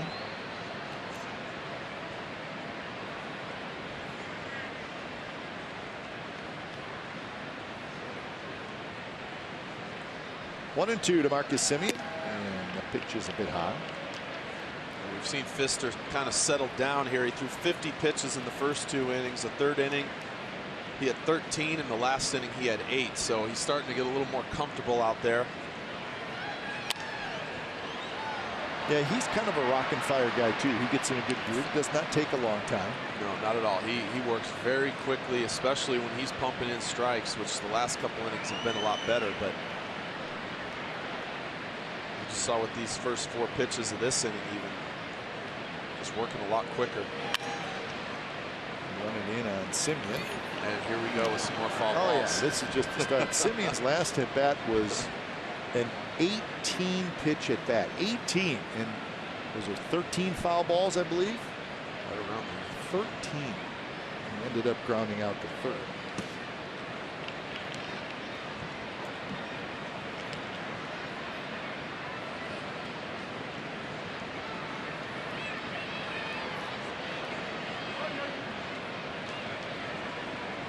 A full shift against Marcus Semien.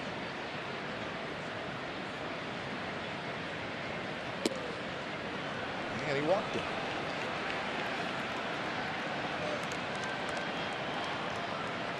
Celebrate Father's Day at the ballpark. Log on to athletics.com/tickets and use coupon code DAD to receive $10 off field level.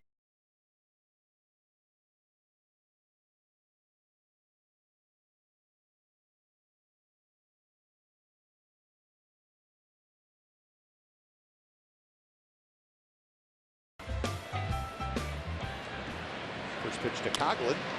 He's hit to left field. Rasmus back. He's got room and makes the catch. One away here in the 5th. The Texas Rangers are leading the Seattle Mariners 6-2 in the bottom of the 5th inning in Arlington. Beltre and Profar have homered for Texas. In fact, Beltre has knocked in 5 runs in that game. So that's it. First of a big 3-game series. Yu Darvish is pitching for the Rangers. Making his second start. He won his first start.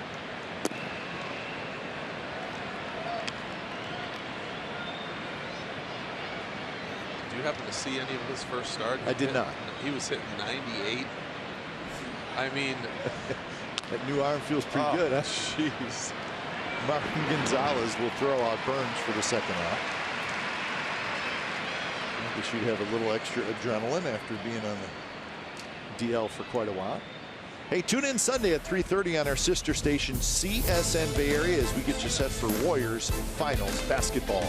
Before and after every Warriors playoff game, Papa St. Roz and Lena Osbuker will give us in-depth coverage. The Warriors are up 1-0 in the NBA Finals to the Cavs. Home of the authentic Warriors fan is CSN. Warriors did it without a whole lot of Steph Curry, Klay Thompson last night, but their bench did the damage. To 0.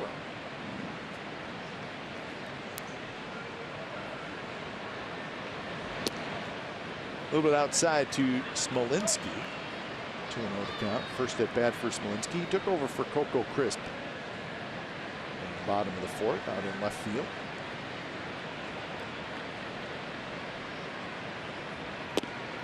Upside corner strike.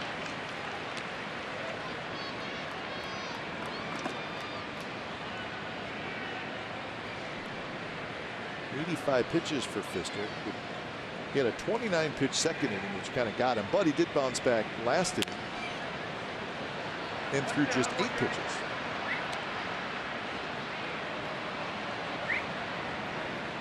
Yeah, if it wasn't for Semien, pitch count would be a lot lower. That's true. Than it is now. He gave him a whole inning's worth of work.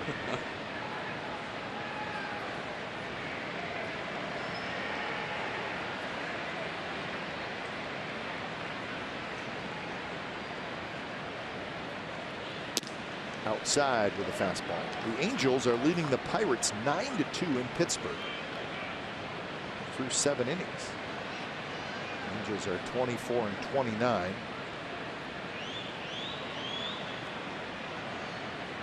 Going up against a good Pirates team in Pittsburgh, but knocking them around right now. On the first side, retired. Simeon is stranded, and we're going to the bottom of the 5th inning. Kemp, Marisnik, and Springer. 9-0 Astros.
Brought to you by McDonald's. The Big Three. Well, they were fun to watch. Hudson, Mulder, Zito. There's Tim Hudson. 92 wins as an Athletic. Mark Mulder, 5 years. He was an All-Star twice. Barry Zito, he stayed with the A's the longest. He won the Cy Young in 2002. He reached the postseason 4 times in 5 seasons. Hudson, Mulder, Zito. Are you okay with, for the most part,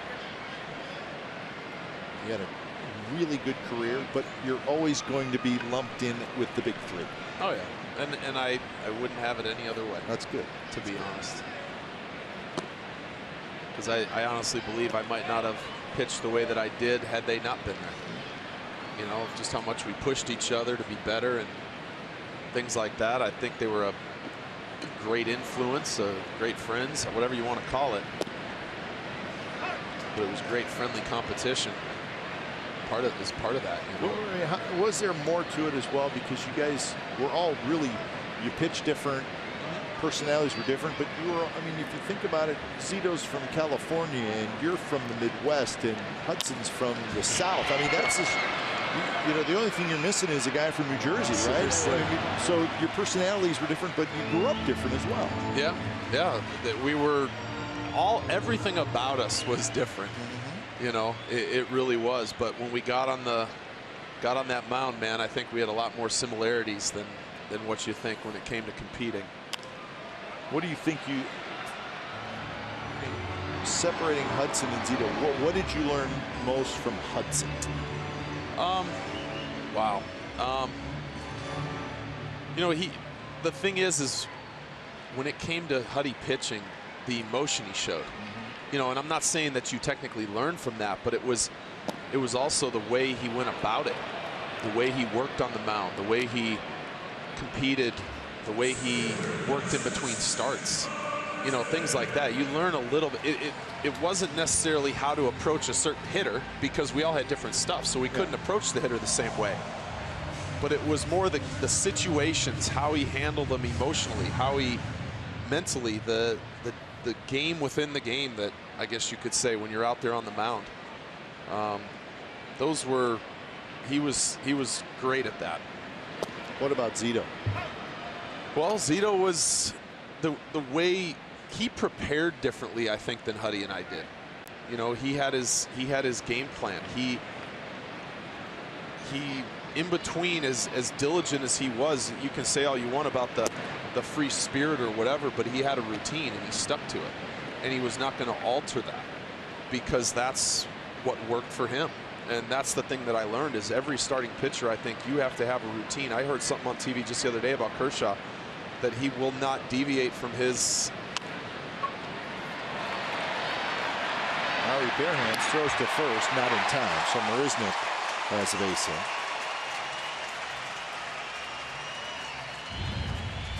But you guys were also, I mean, you also had different demeanors on the mound. I mean, you were pretty stoic on the mound. You didn't show a whole lot of emotion. Yeah, I didn't want to let the opposing team. My whole thing was whether I just gave up a home run or if I just struck out the side, I didn't want them to see anything from me.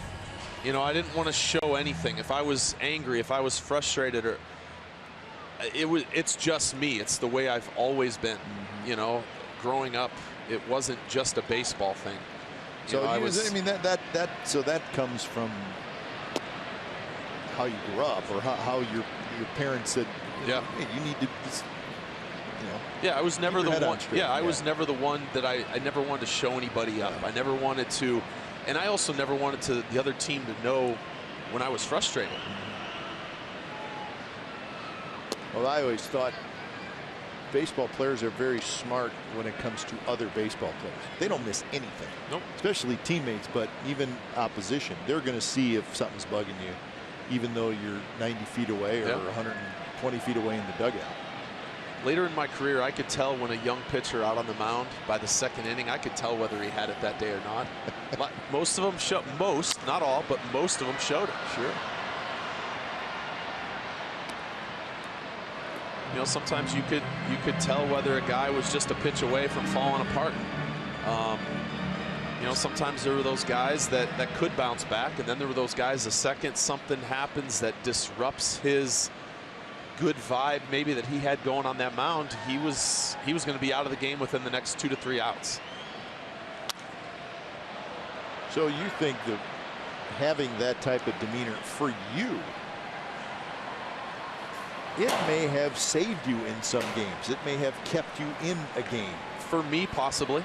Yeah. I mean, like I said, that wouldn't work for everybody. Some guys need to show it. They need to get it out. For me, I didn't need to do that. I just didn't want to think. I didn't want that other team to think they had me on the ropes. You were the anti-Grant Balfour, right? Exactly. So Springer strikes out.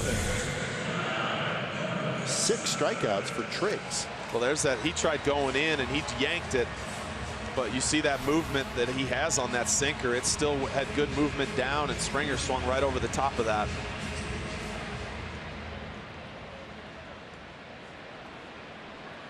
There's Marwin Gonzalez hitting for the first time. He's in Altuve's spot.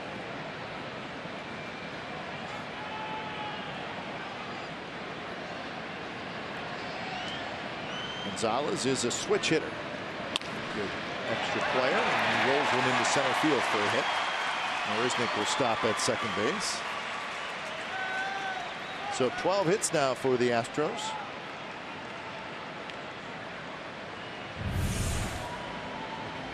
He Triggs tries going sinker down and away, and Gonzalez coming up hacking. Kind of rolls over it a little bit, but hits it hard enough. Kind of hits it where that second baseman, Lowry, was shaded just to the right, towards first base a little bit. Just able to sneak up the middle for another knock.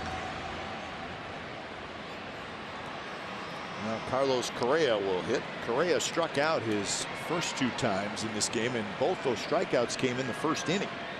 But then he tripled and scored in the 4th. Good slider there for a strike.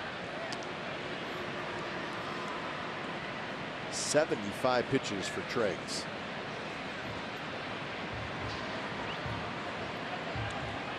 That's what makes this game fun. Correa takes a breaking ball almost out of center field. What does he come back and do? He throws a first pitch breaking ball. And he's got another hit. Center field. Marisnick will round third. He'll come in to score, and it's 10-0 Astros.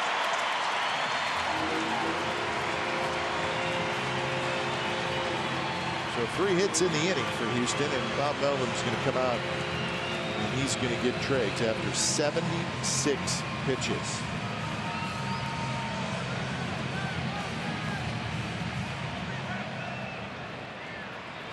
So when it's time for change, think Speedy Oil Change and Auto Service, your oil change, tune-up, and repair experts.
Chance to see the only two A's versus Giants games of 2016 at the Oakland Coliseum when the Cross Bay rivals square off on June 29th and 30th. The A's look to continue their winning ways against the Giants, having captured 2 of the last 3 season series. These interleague showdowns are always some of the most popular games of the year, so get your tickets today at athletics.com/tickets.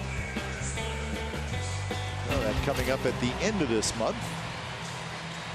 For Triggs, 4 innings pitched. Did his best to save the bullpen. 7 hits, 6 strikeouts, and 76 pitches. So Sapchinski comes in to face Colby Rasmus with a run in here in the 5th.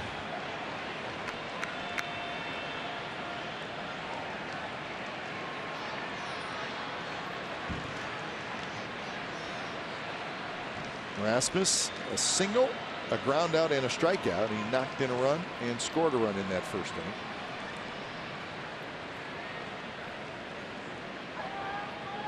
So 13 hits now for the Astros. They've out hit the A's 13-3.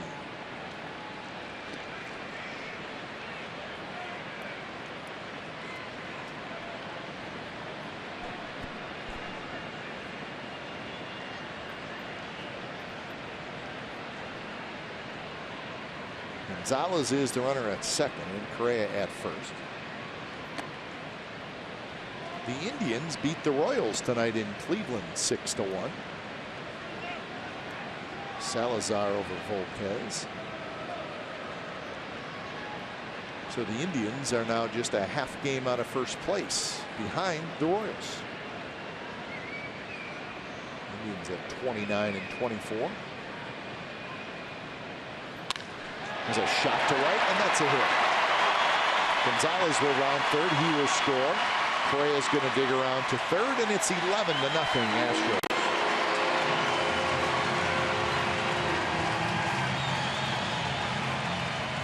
But when you fall behind 2-0 and you're forced to throw a strike, that's the issue. Rasmus swinging free, turns on this fastball inside, drives it to right field. It's just been too many times the A's pitchers have been behind in the count. Too many comfortable swings from the Astros hitters. And listen, it's the way it is when you're up 11-0 or 10-0, whatever the score may be. If you're a hitter, you're thinking, I'm going to pad my stats here, man. That's exactly what it becomes. So they're just kind of letting it rip. Kind of have that approach as a hitter that, hey, you know what, some of these guys already have a couple hits today. So it's like, all right, let's just try and get another one, get that average higher. You're not really worried about, you never have to move a runner over, do those little things. You just go up hacking. And that one is bounced into right field, and that's a hit. Correa scores. Rasmus around to third, and it's a 3-run inning for the Astros, and it's now a 12-0 game.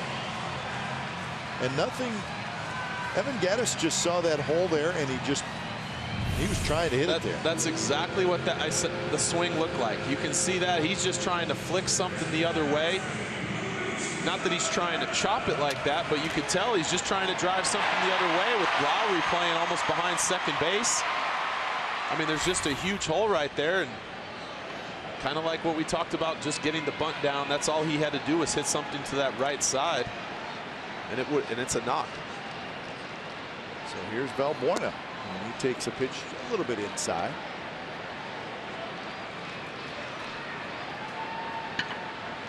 So 5 runs charged to Triggs in 4 innings. The book is closed on him. Zabzinski gets a strike there. 1-1 the count. Valbuena has walked twice. He has grounded out, and he has scored a run.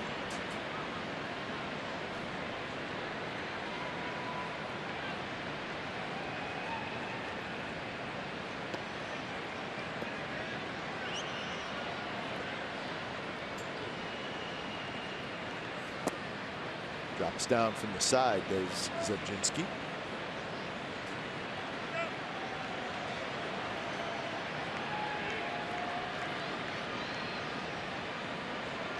One-day game today at Wrigley Field, where the Cubs roll on.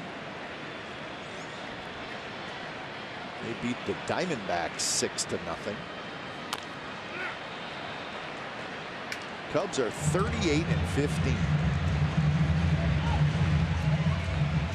For the Diamondbacks, things continue to go south. Diamondbacks are now 24-33. We were not expecting that. Still a pretty talented team. They just have not been able to get going. Greinke pitched very well here yesterday. Diamondbacks beat the Astros 3-0. You go to Wrigley these days and you have your hands full. John Lackey pitched great for the Cubs. Strike 3 called, and that will end the inning. So 3 runs on 5 hits for the Astros, and we're headed to the 6th. 12-0 Houston.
A's baseball on CSN California is brought to you by Casino Matrix, Silicon Valley's best bet for gaming, food, and fun 24/7.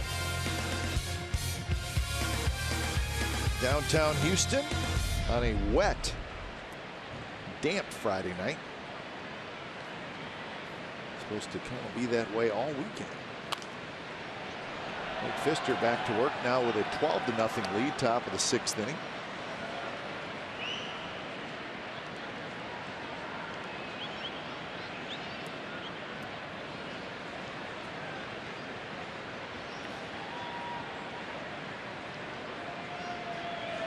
Lowry takes a strike. So 0-2 the count. Lowry has hit a fly ball to right, and he has singled.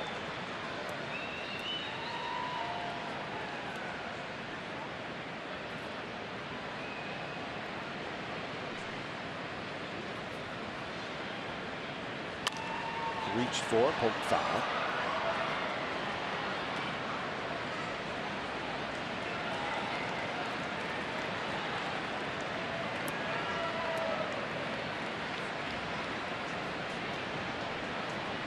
Pfister at 91 pitches. We've seen Lowry, Vogt, and then Valencia.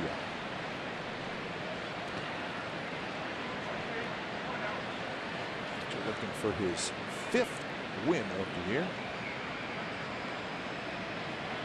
And as usual, and when Pfister pitches, televising back to the Bay Area, probably has lots of friends and family watching in Merced.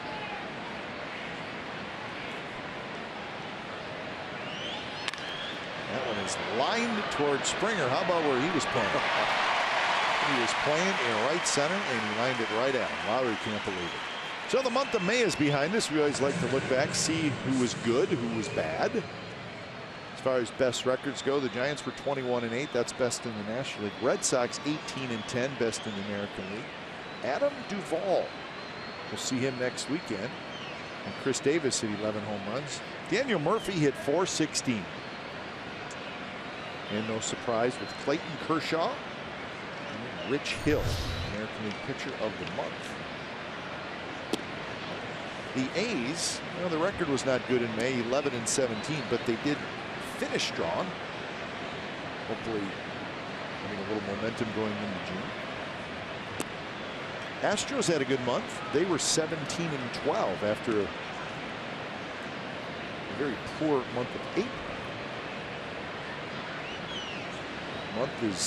The month of May is behind us.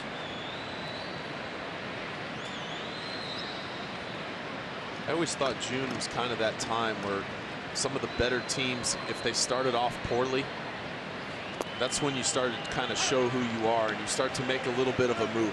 It's not that big of a deal. I mean, there's times, you know, you might be 500 during the All-Star break and the team takes off in the second half, but from now until the All-Star break, teams start to, okay, this is what we are. This is who we are. This is what we need to do. And sometimes you just see those better teams start to close that gap a little bit if they put themselves in a hole early in the year. Yeah, it's hard for a team that's good, or you think they're good, to not be good for 3 months. Yep. At some point, they're going to start rolling. Look at the Tampa. Look at the Blue Jays last year. Blue Jays were average until August. Yep. And then they just got smoking hot and could not be stopped.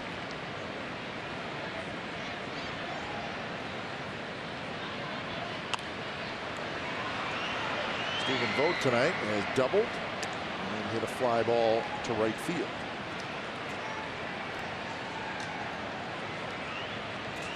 Red Sox have the best record in the American League, 32-22.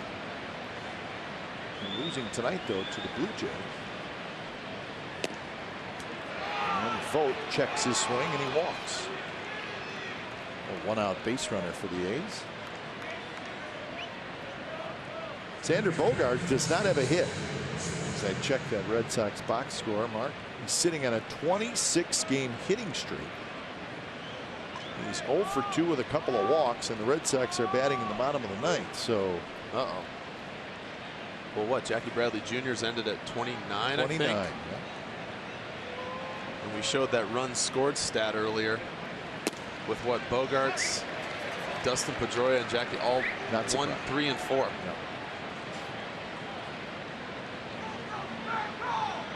Bogaerts hitting .345 thanks to his long hit streak. Driven to center. Marisnik's right there.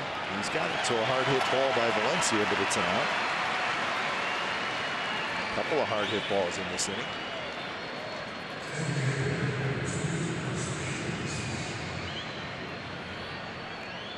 So 2 away, and it'll be Chris Davis.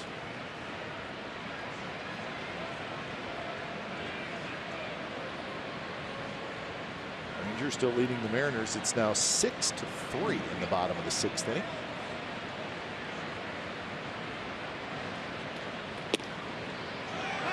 Outside corner strike to Chris Davis, who was a long fly ball to center field that Marisnik tracked down. He was into a 5-4-3 double play. It's Valencia who's chewing on Mike Winters. And Mike Winters, who's been known to let everybody know who the boss is.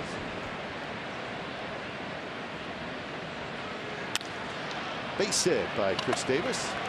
And hard into left field.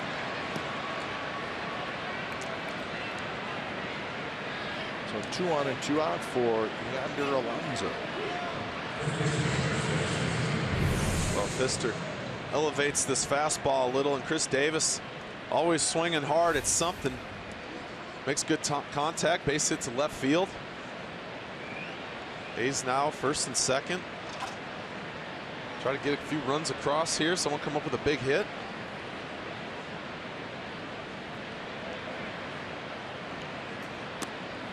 A little bit low to Alonso.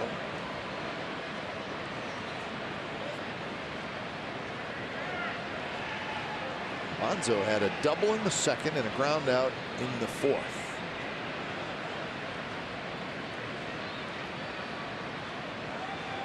Alonso's 1 home run was a game winner, and it was against these Astros. He's took 2 out of 3 from Houston at the end of April. This weekend for the A's, it's their first trip to Houston. We'll come back in July for a 4-game series right before the All-Star break, and then they'll be back at the end of August.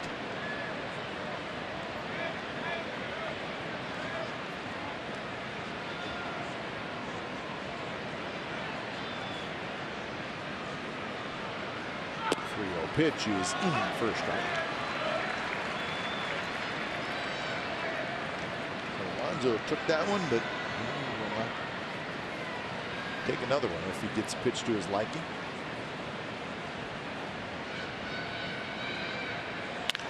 And he hits it hard, smothered by Tyler White, taking himself. Side retired. A's had some hard hit balls in that inning, but nothing to show for it. Bottom of the 6th coming up, 12-0 Houston.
A's Baseball on CSN California is brought to you by Toyota, the full-line automaker with the longest-lasting vehicles in America. Toyota, let's go places. And by Xfinity. X1 from Xfinity will change the way you experience TV. Hey, tune in to NBC Sports Network tomorrow as the Sharks and Penguins play Game 3 of the Stanley Cup Final. Coverage begins at 3 p.m. with a 2-hour pregame show.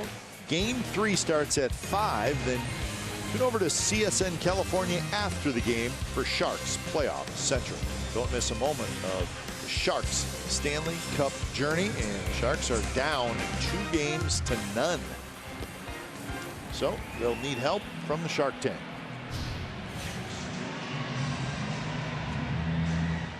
So when it's time for change, think Speedy Oil Change and Tune-Up. It's your oil change, tune-up, and repair experts. As Fernando Rodriguez comes in. So 22nd appearance for Rodriguez. A good ERA of 2.28. And he is the 4th pitcher of the night for the A's. Treggs, 2/3 of an inning. Or Hahn, 2/3 of an inning. Treggs.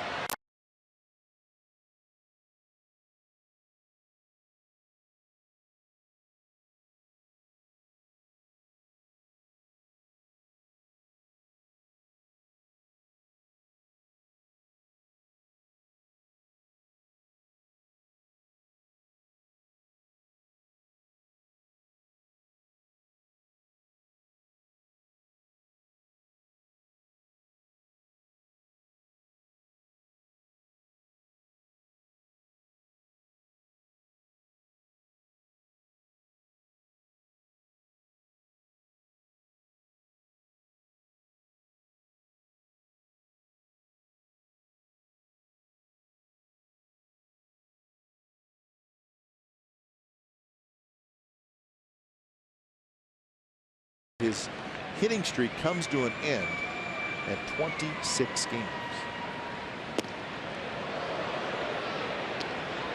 The Blue Jays pick up a game in the first place Red Sox. They're now just 2.5 back in the East.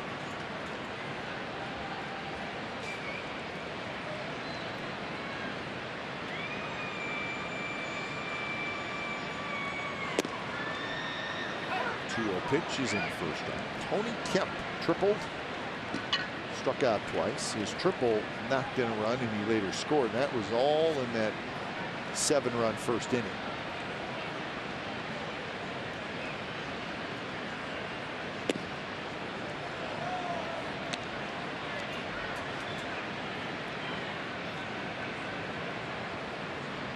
Kemp is the DH.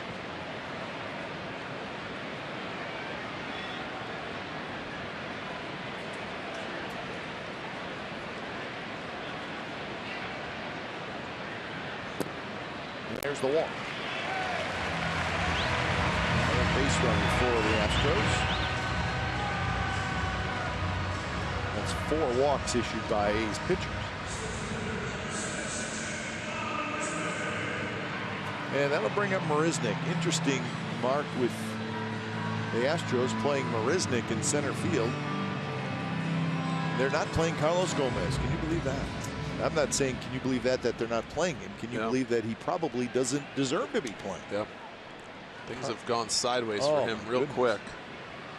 Carlos Gomez, a big trade deadline acquisition by the Astros. They gave up a pretty nice package of youngsters to get him from the Brewers.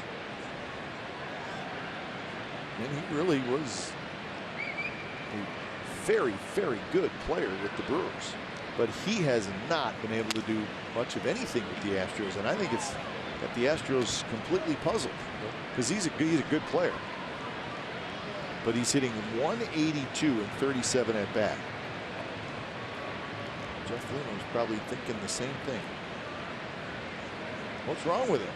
Well, it seems like every time I do see him play, all he's getting is fed sliders down and away, and he continues to constantly swing at them out of the zone. So it's almost like if you're not going to make an adjustment, then you're not going to play. So you're not surprised then that he has 53 strikeouts in 132 at bats. Like, man, to me, that's almost like that's really hard to do.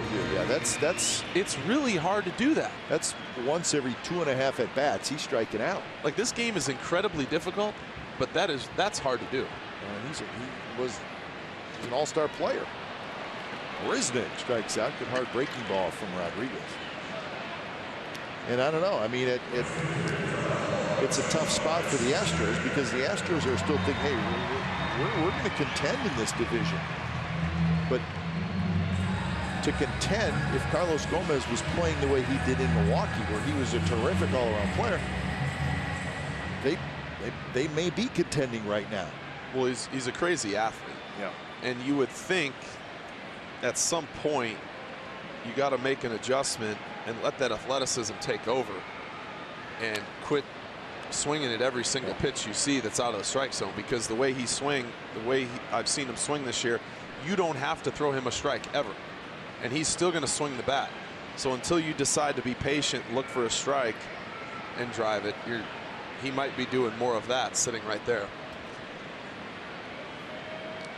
And listen, what do you do? I mean, he's not playing well. Simeon will go.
And enjoy a great weekend of baseball from June 17th to June 19th as Mike Trout, Albert Pujols, and the Los Angeles Angels invade the Coliseum for an action-packed 3-game series. Friday's game will feature post-game fireworks, while Sunday's contest is the perfect Father's Day gift for family time. Get your tickets now at athletics.com/tickets. The Astros with a 12-0 lead here in game 1 of this 3-game series. They got a new pitcher. When it's time for change, think Speedy Oil Change and Auto Service, your oil change, tune-up, and repair experts. So Tony Sipp takes over. Sipp is the only lefty in the Astros bullpen. Sipp did a good job last year with the Astros. He was a free agent, and Houston said, we got to keep him, and they did. They gave him a 3-year, $18 million deal. Nice to be a left-hander.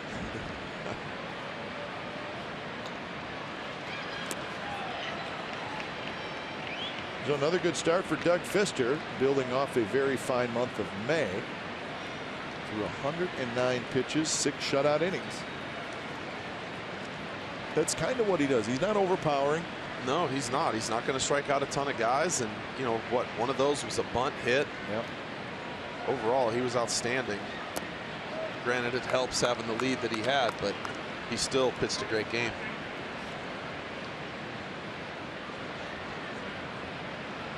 Two to Marcus Simeon, who has grounded out and walked.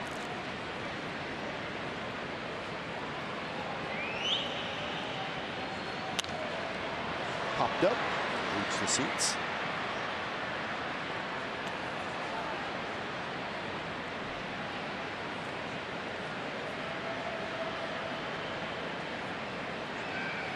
Tony Kemp, the DH, is now in right field. The DH spot is gone, but he won't come into play again.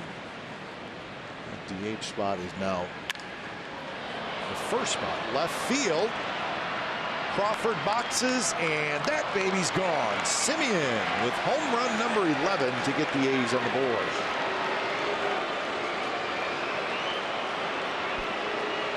So a high towering drive that went to the back of the Crawford boxes.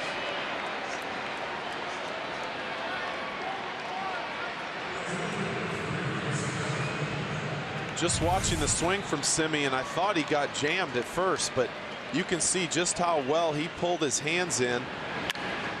And as we've talked about, he got that much better than I thought, because at first I thought it was out of here, but it was just going to make it. But it got back there pretty good. He got the barrel to the ball. That's a good swing on a pitch up and in.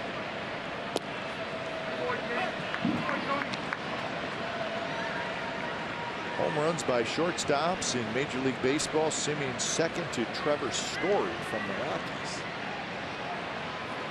I think he hit those 15 in the first 2 weeks of the season. Yeah, all in like a week and a half. Chris Coghlan, strikeout and a flyout.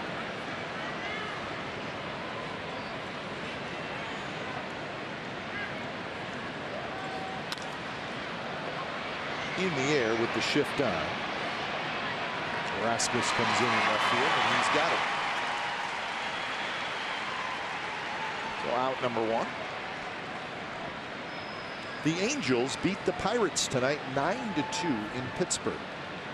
Angels scored early and often. Jeff Weaver got his 5th win of the year. 6 innings. Calhoun homer. So the Angels now 25-29 with that interleague road win.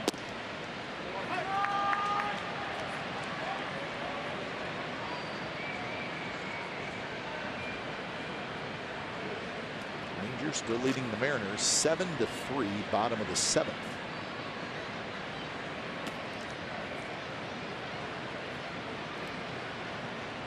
How much did you look at the standings as a player?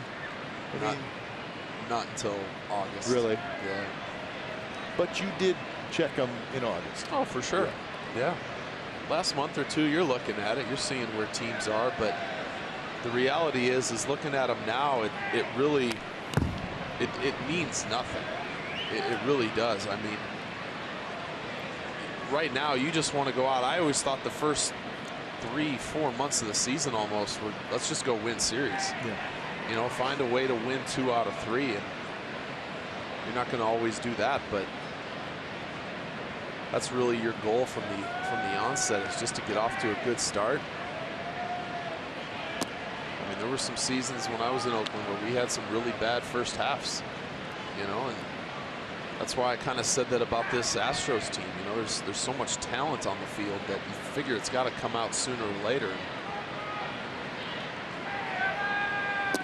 I mean, yes, you don't want to fall behind, play terrible at the beginning, but it's better now than later.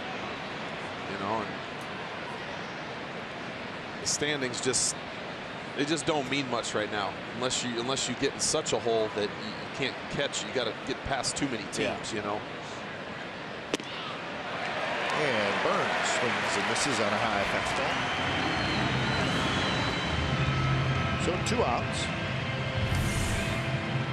Well, Sip can elevate that fastball. He'll get it up 92, 94 miles an hour, and you can see he just kind of throws that one right by Billy Burns. That's kind of in that up and in spot where you just can't quite get your hands up to it. You see it good, but you tend to go underneath it every time. Smolinski hits it hard. What a play by Gonzalez. His throw to first, and it's past White. And Smolinski will be aboard. It'll be a base hit. Gonzalez had a dive. Made a heck of a play. Well, this is where Gonzalez, normally playing second base. I mean, this is almost a routine to a shortstop, and when he gets up, just kind of spikes that throw. You almost feel like he would have been better off coming up and sidearming that throw rather than trying to come over the top, and kind of puts White at first base in a little awkward hop. It was that in-between hop, not the long one. He just couldn't come up with it. So here's Lowry. Lowry goes after the first pitch, fouls it back. But I agree with you on the standings thing, though. I think the game's back. Obviously, that's always important. But I think as you get to the second half of the season, a lot of times how many teams are ahead of you is just as important as games back. Because it's hard to jump over 3 or 4 teams. Yes. When you're trying to catch that many, now granted you're going to be playing them, but the problem is they're playing each other. That's right. So you all of a sudden now have to win, say, 16 out of 20 to maybe gain 2-3 games. Exactly. You know, on whoever's in first place. Exactly. The chance of, if there's 3 teams in front of you, the chance of those 3 all struggling while you're playing good, that's not going to happen. Yep. So you may be picking up games on one team, but you're probably not going to pick up games on all the teams that are ahead of you. Yep.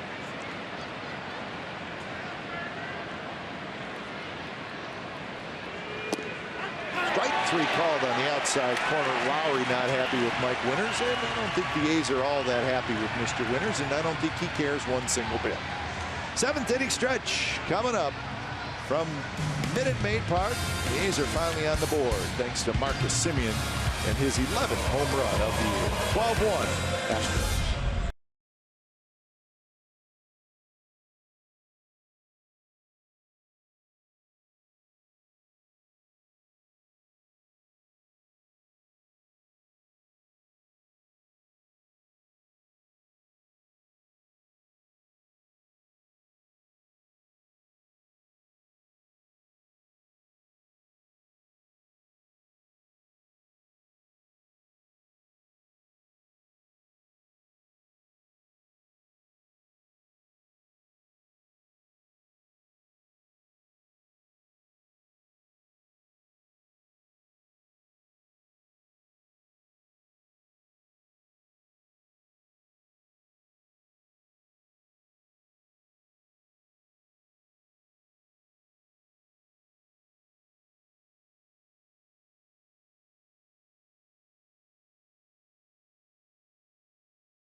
This copyrighted telecast is presented by authority of the Oakland Athletics and may not be reproduced or retransmitted in any form, and the accounts and descriptions of this game may not be disseminated without the express written consent of Athletics Investment Group, LLC. The A's Insider Podcast is live on CSNCalifornia.com. Each week, our A's Insider Joe Stiglitz talks baseball with players, coaches, special guests, and more. This week's Joe's guest is Rich Hill, the American League Pitcher of the Month. The A's Insider Podcast with Joe Stiglitz. It's on CSNCalifornia.com, and it's also available on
So here's Carlos Correa, who is 2 for 4. 2 strikeouts, a triple, and a single. These are one of those outings for someone like Axford. Normally you come in late in the game, 8th inning situation, but here you're in kind of just to get your work in, get 3 outs, and you got guys coming up just free swinging like we talked about earlier. These are the ones you got to stay focused. You got to come in, make your pitches. Get your work in. It's like a bad word to a reliever. No, that's exactly right. But that's sometimes, it's like when you bring in the closer because they haven't pitched in 4 or 5 days. It's unfortunate, but that's what it is in these games. Simeon have to throw to first quickly, and he does. So a nice play by Marcus Simeon.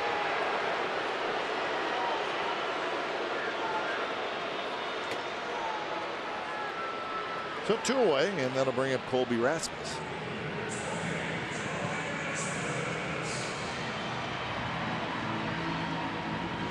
Billy Butler's in the game.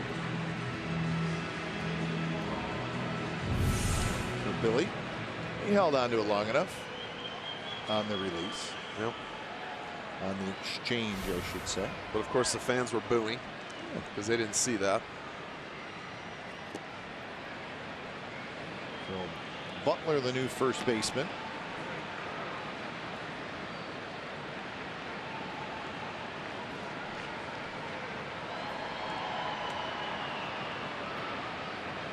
We got a couple of other changes with Yonder Alonso. Got his infielder's glove. He's in at third base, but with the shift, he's playing right at the shortstop spot.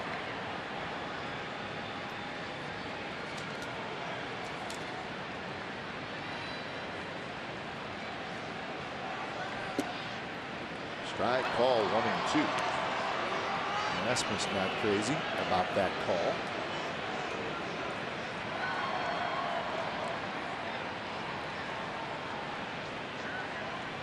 Mike Winter's probably not the guy you want to argue with at this point in the game, being 12-1 in the 7th inning.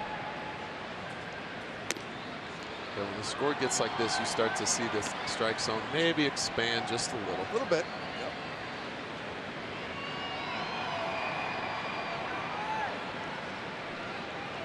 I'm okay with that.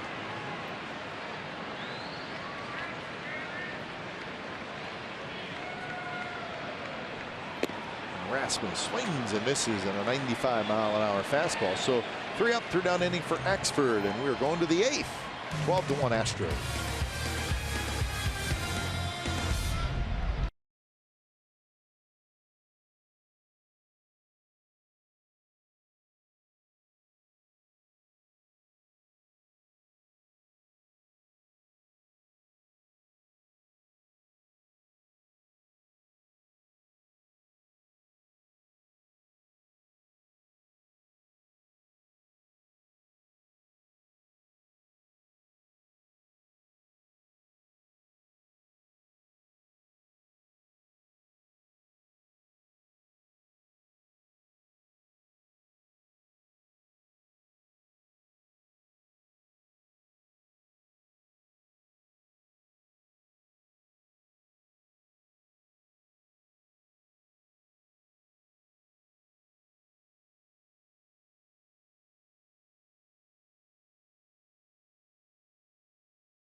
Perfect place to host your annual company party. Check out the A's East Side Club. The East Side Club accommodates up to 1,200 guests and includes a pregame catered meal and game ticket. For more information, call 510-638-GO-A's or visit athletics.com/BBQ. Top of the 8th with the Astros leading 12-1. New pitcher for Houston, it's Chris Davinsky. 0-2 with a 2.66 ERA. Made 4 starts, one of them against the A's. And the first pitch, Vogt rips one toward left center. It's hit well, and it's going to bang off the wall. And Stephen Vogt has a double. 2 doubles for Stephen Vogt tonight. It's a good sign when a guy lines the ball the other way. Well, Vogt comes right out hacking. First pitch fastball, drives it to left center, and you can see Marinsnek go over, and you got to almost be careful here with all these little edges on these walls. You can see he stays back in case it kicks a certain way, but he gets the good carom and just tosses it in. Vogt standing up.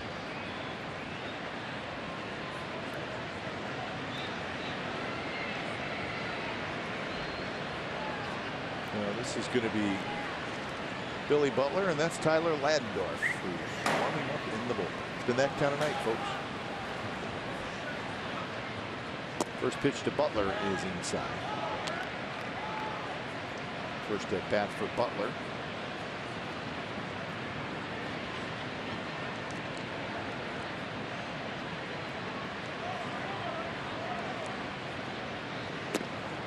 Curve from Davinsky. Davinsky started against the A's on April 30th. He took the loss and won 5 innings. A's won that game 2-0. In fact, that's the game Jesse Hahn started. Davinsky gave up 2 runs in 5 innings. And that one is belted to left center. Nobody's going to get that one. Comes off the base of the wall. Billy Butler's going to dig for second, and he will make it, and it's an RBI double as Vogt comes in to score. So 12-2. Well, we have seen a very different Billy Butler in the last few weeks, I guess you could say, getting a little more playing time, having much better at bats. And here's another one. This ball is just crushed just to the left of center field. You can see it hits right off the bottom of the wall, and back-to-back doubles by Vogt and him.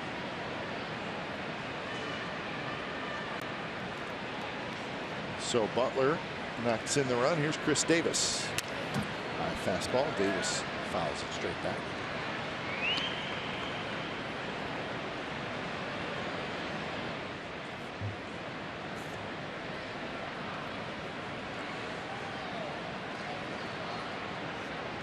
An odd start time tomorrow.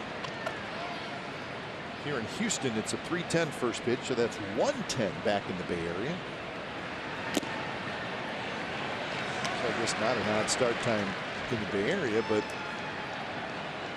in the Central Time Zone it is 3 o'clock. So make sure you join us for that.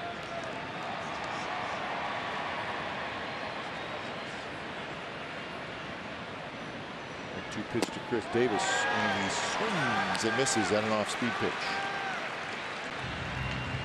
Davis now 1 for 4.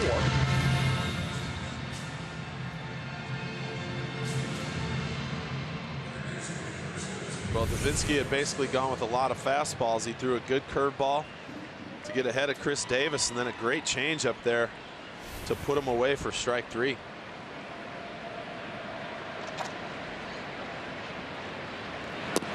That'll bring up Alonso, who takes a strike. The crowd tonight, 26,458. That's about what the Astros are averaging through 28 home dates.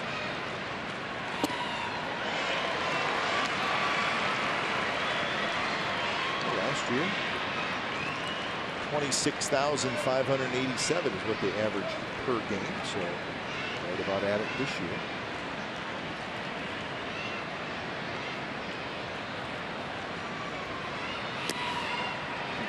huge increase from 2014, which is not a surprise. Astros making it to the postseason last year.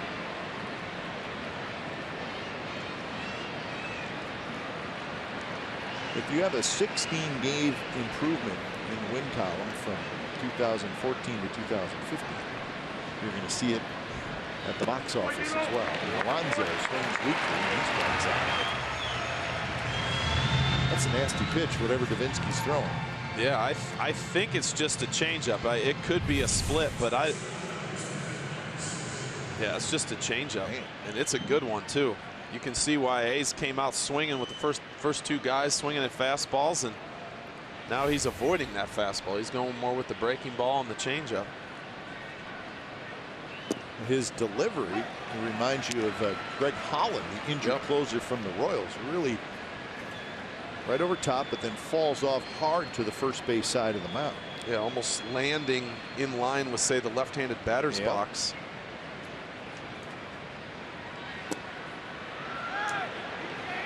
No, sir.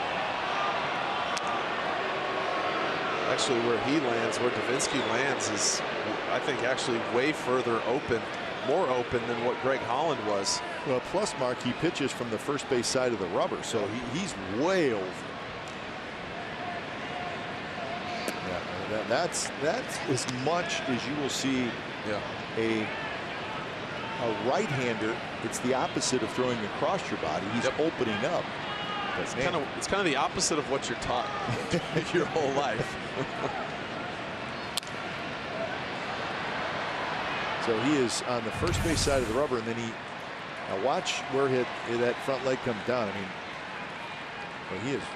Yeah, he's completely really open. The hips, everything completely wide open. But you know what? Everyone doesn't have to throw the same, and that's what works for him. And it worked that time as he strikes out 3 in a row after giving up back-to-back doubles. So the A's get a run here in the top of the 8th, 12-2. Who's coming in to pitch for the A's?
Game summary brought to you by your local Toyota dealers. Did not start well. The 7th spot for the Astros in the first, so 2-8-0 for the A's, 12-15-0 for the Astros. Jesse Hahn gave up 6 hits and 7 earned runs in 2/3 of an inning. Marcus Semien has a home run, and Doug Fister was pretty good. 6 shutout innings. So all Astros so far.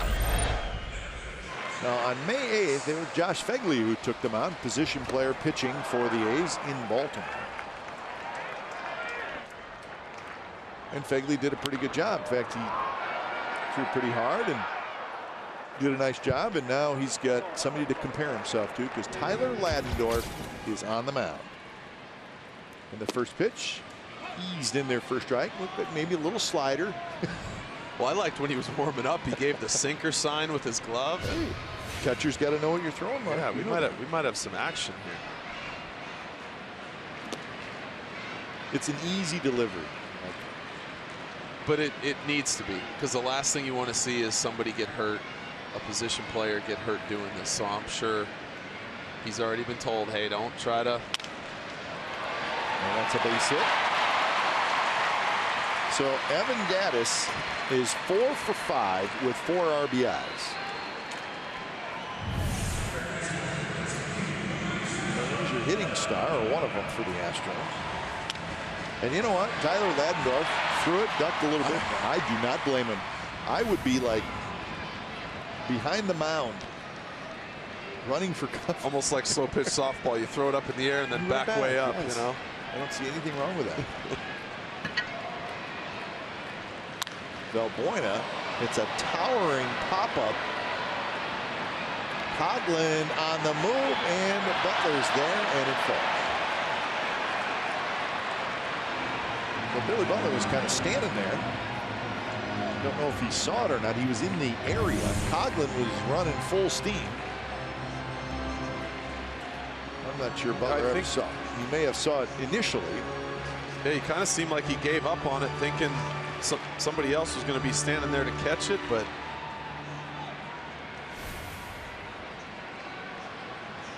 it's one of those days. Another pop-up, this to the other side of the diamond, and with the shift on. It's a long run for everybody, but it drops into the seats. I just love more, I think, that they're shifting with the position player. Because you know he's going to hit his spots? Yes, exactly. Or there's just a good chance he's going to pull it. Yeah, that may be the best reasoning. It's hit high in the air, medium deep left center. Smolinski has it. Lendorf gets an out here in the 8th.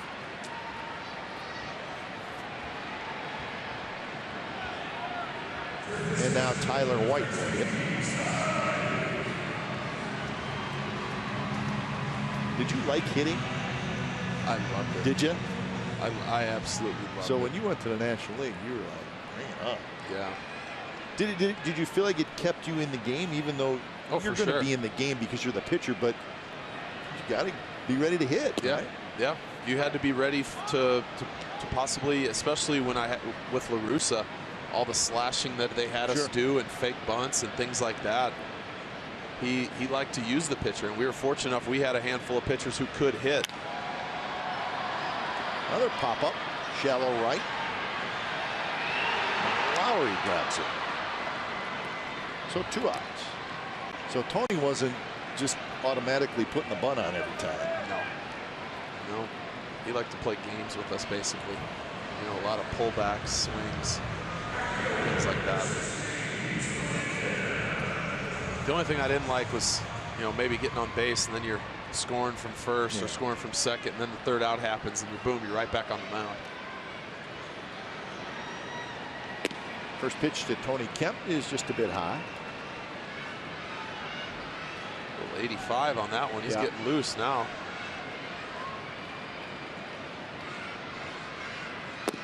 Kemp a triple. And a run scored an RBI in the 1st, and then he struck out twice and walked since then.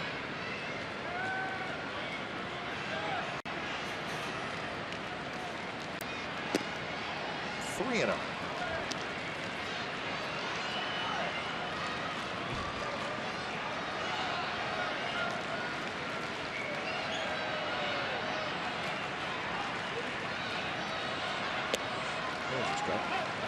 What I love is the outfield pitch speed is saying changeup on every pitch he's throwing.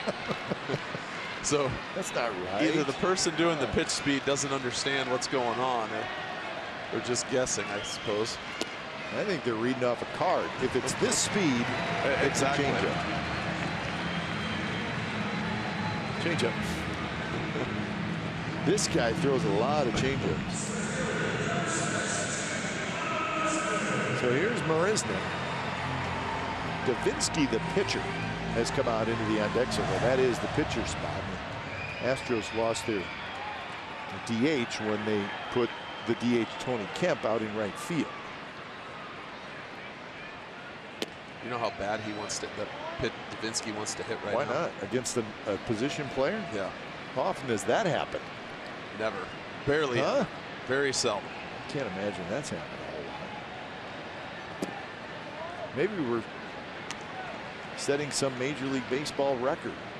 The only time in Major League Baseball history that a position player pitched against a pitcher.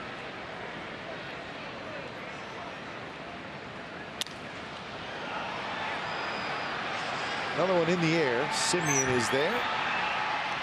And we just thought maybe we were possibly chance making Major League history. Not going to happen. 12-2 as we go to the ninth.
We got in-depth sports news for the Bay Area fan. Know it all with Sportsnet Central, brought to you by Hyundai. It's tonight at 10:30, and it's on our sister station, CSN Bay Area, for a full report from Warriors practice.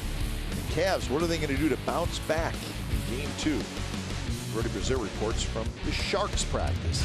Med Fried and Dave Feldman will host. So full show as always with the Warriors and the Sharks in the finals. Here in Houston, it's all Astros tonight, 12-2. Davinsky facing Coghlan, Burns, and Smolinski. Tyler Landorf did a good job.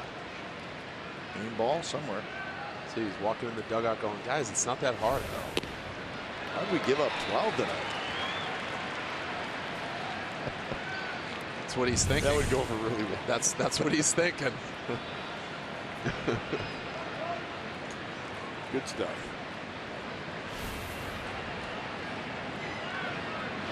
And on 3 pitches, Coghlan strikes out. So the struggles continue for Chris Coghlan as he is 0 for 4 with a couple of strikeouts tonight.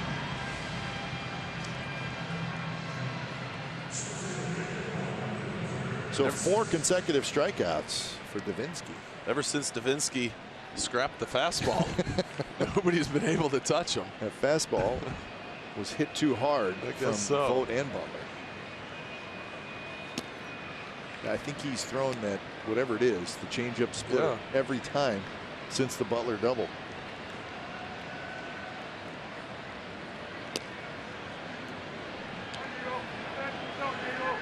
Billy Burns tonight has grounded out twice, and he has struck out.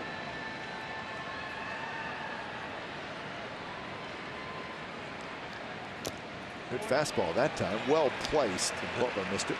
And that was a good one down and away, and you can see Burns was late on it, even though it was 91. You know.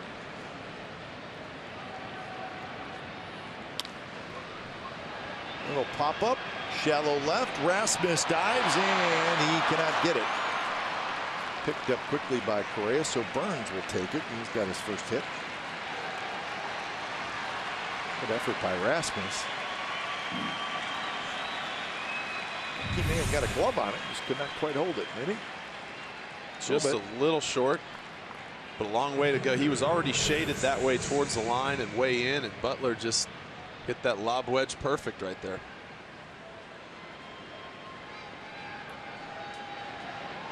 So Smolinski hits for the third time. He has grounded out and he has singled, and he pops this one up. Coming in is Kemp in right field, but he's called off. It's Marlon Gonzalez. So the A's are down to their final out.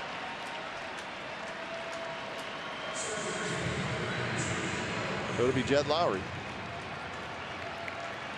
So the game started poorly and the A's just were never able to recover. You know, if it's 3-0 after the first inning, then it's a different story. But Jesse Hahn just did not have it, and when the first inning came to an end, it was 7-0.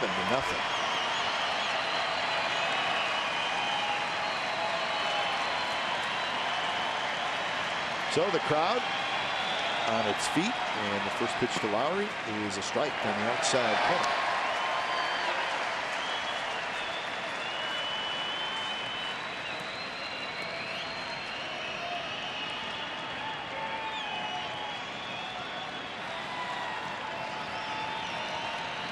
Burns will go to second.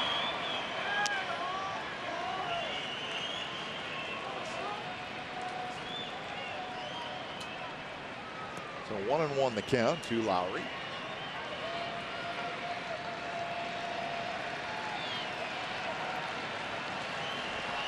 Lowry is 1 for 4. He singled back in the third. Swing and miss. 94 miles an hour that time from Davinsky.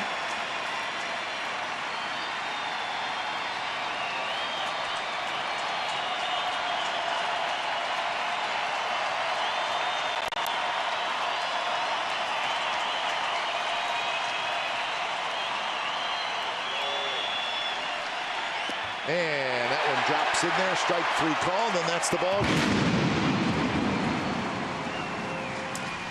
So took 2 hours and 59 minutes, and it was all Astros tonight as they scored early and often. So the Astros take game 1 of the series, and they break the A's 5-game winning streak. Attendance tonight, 26,000.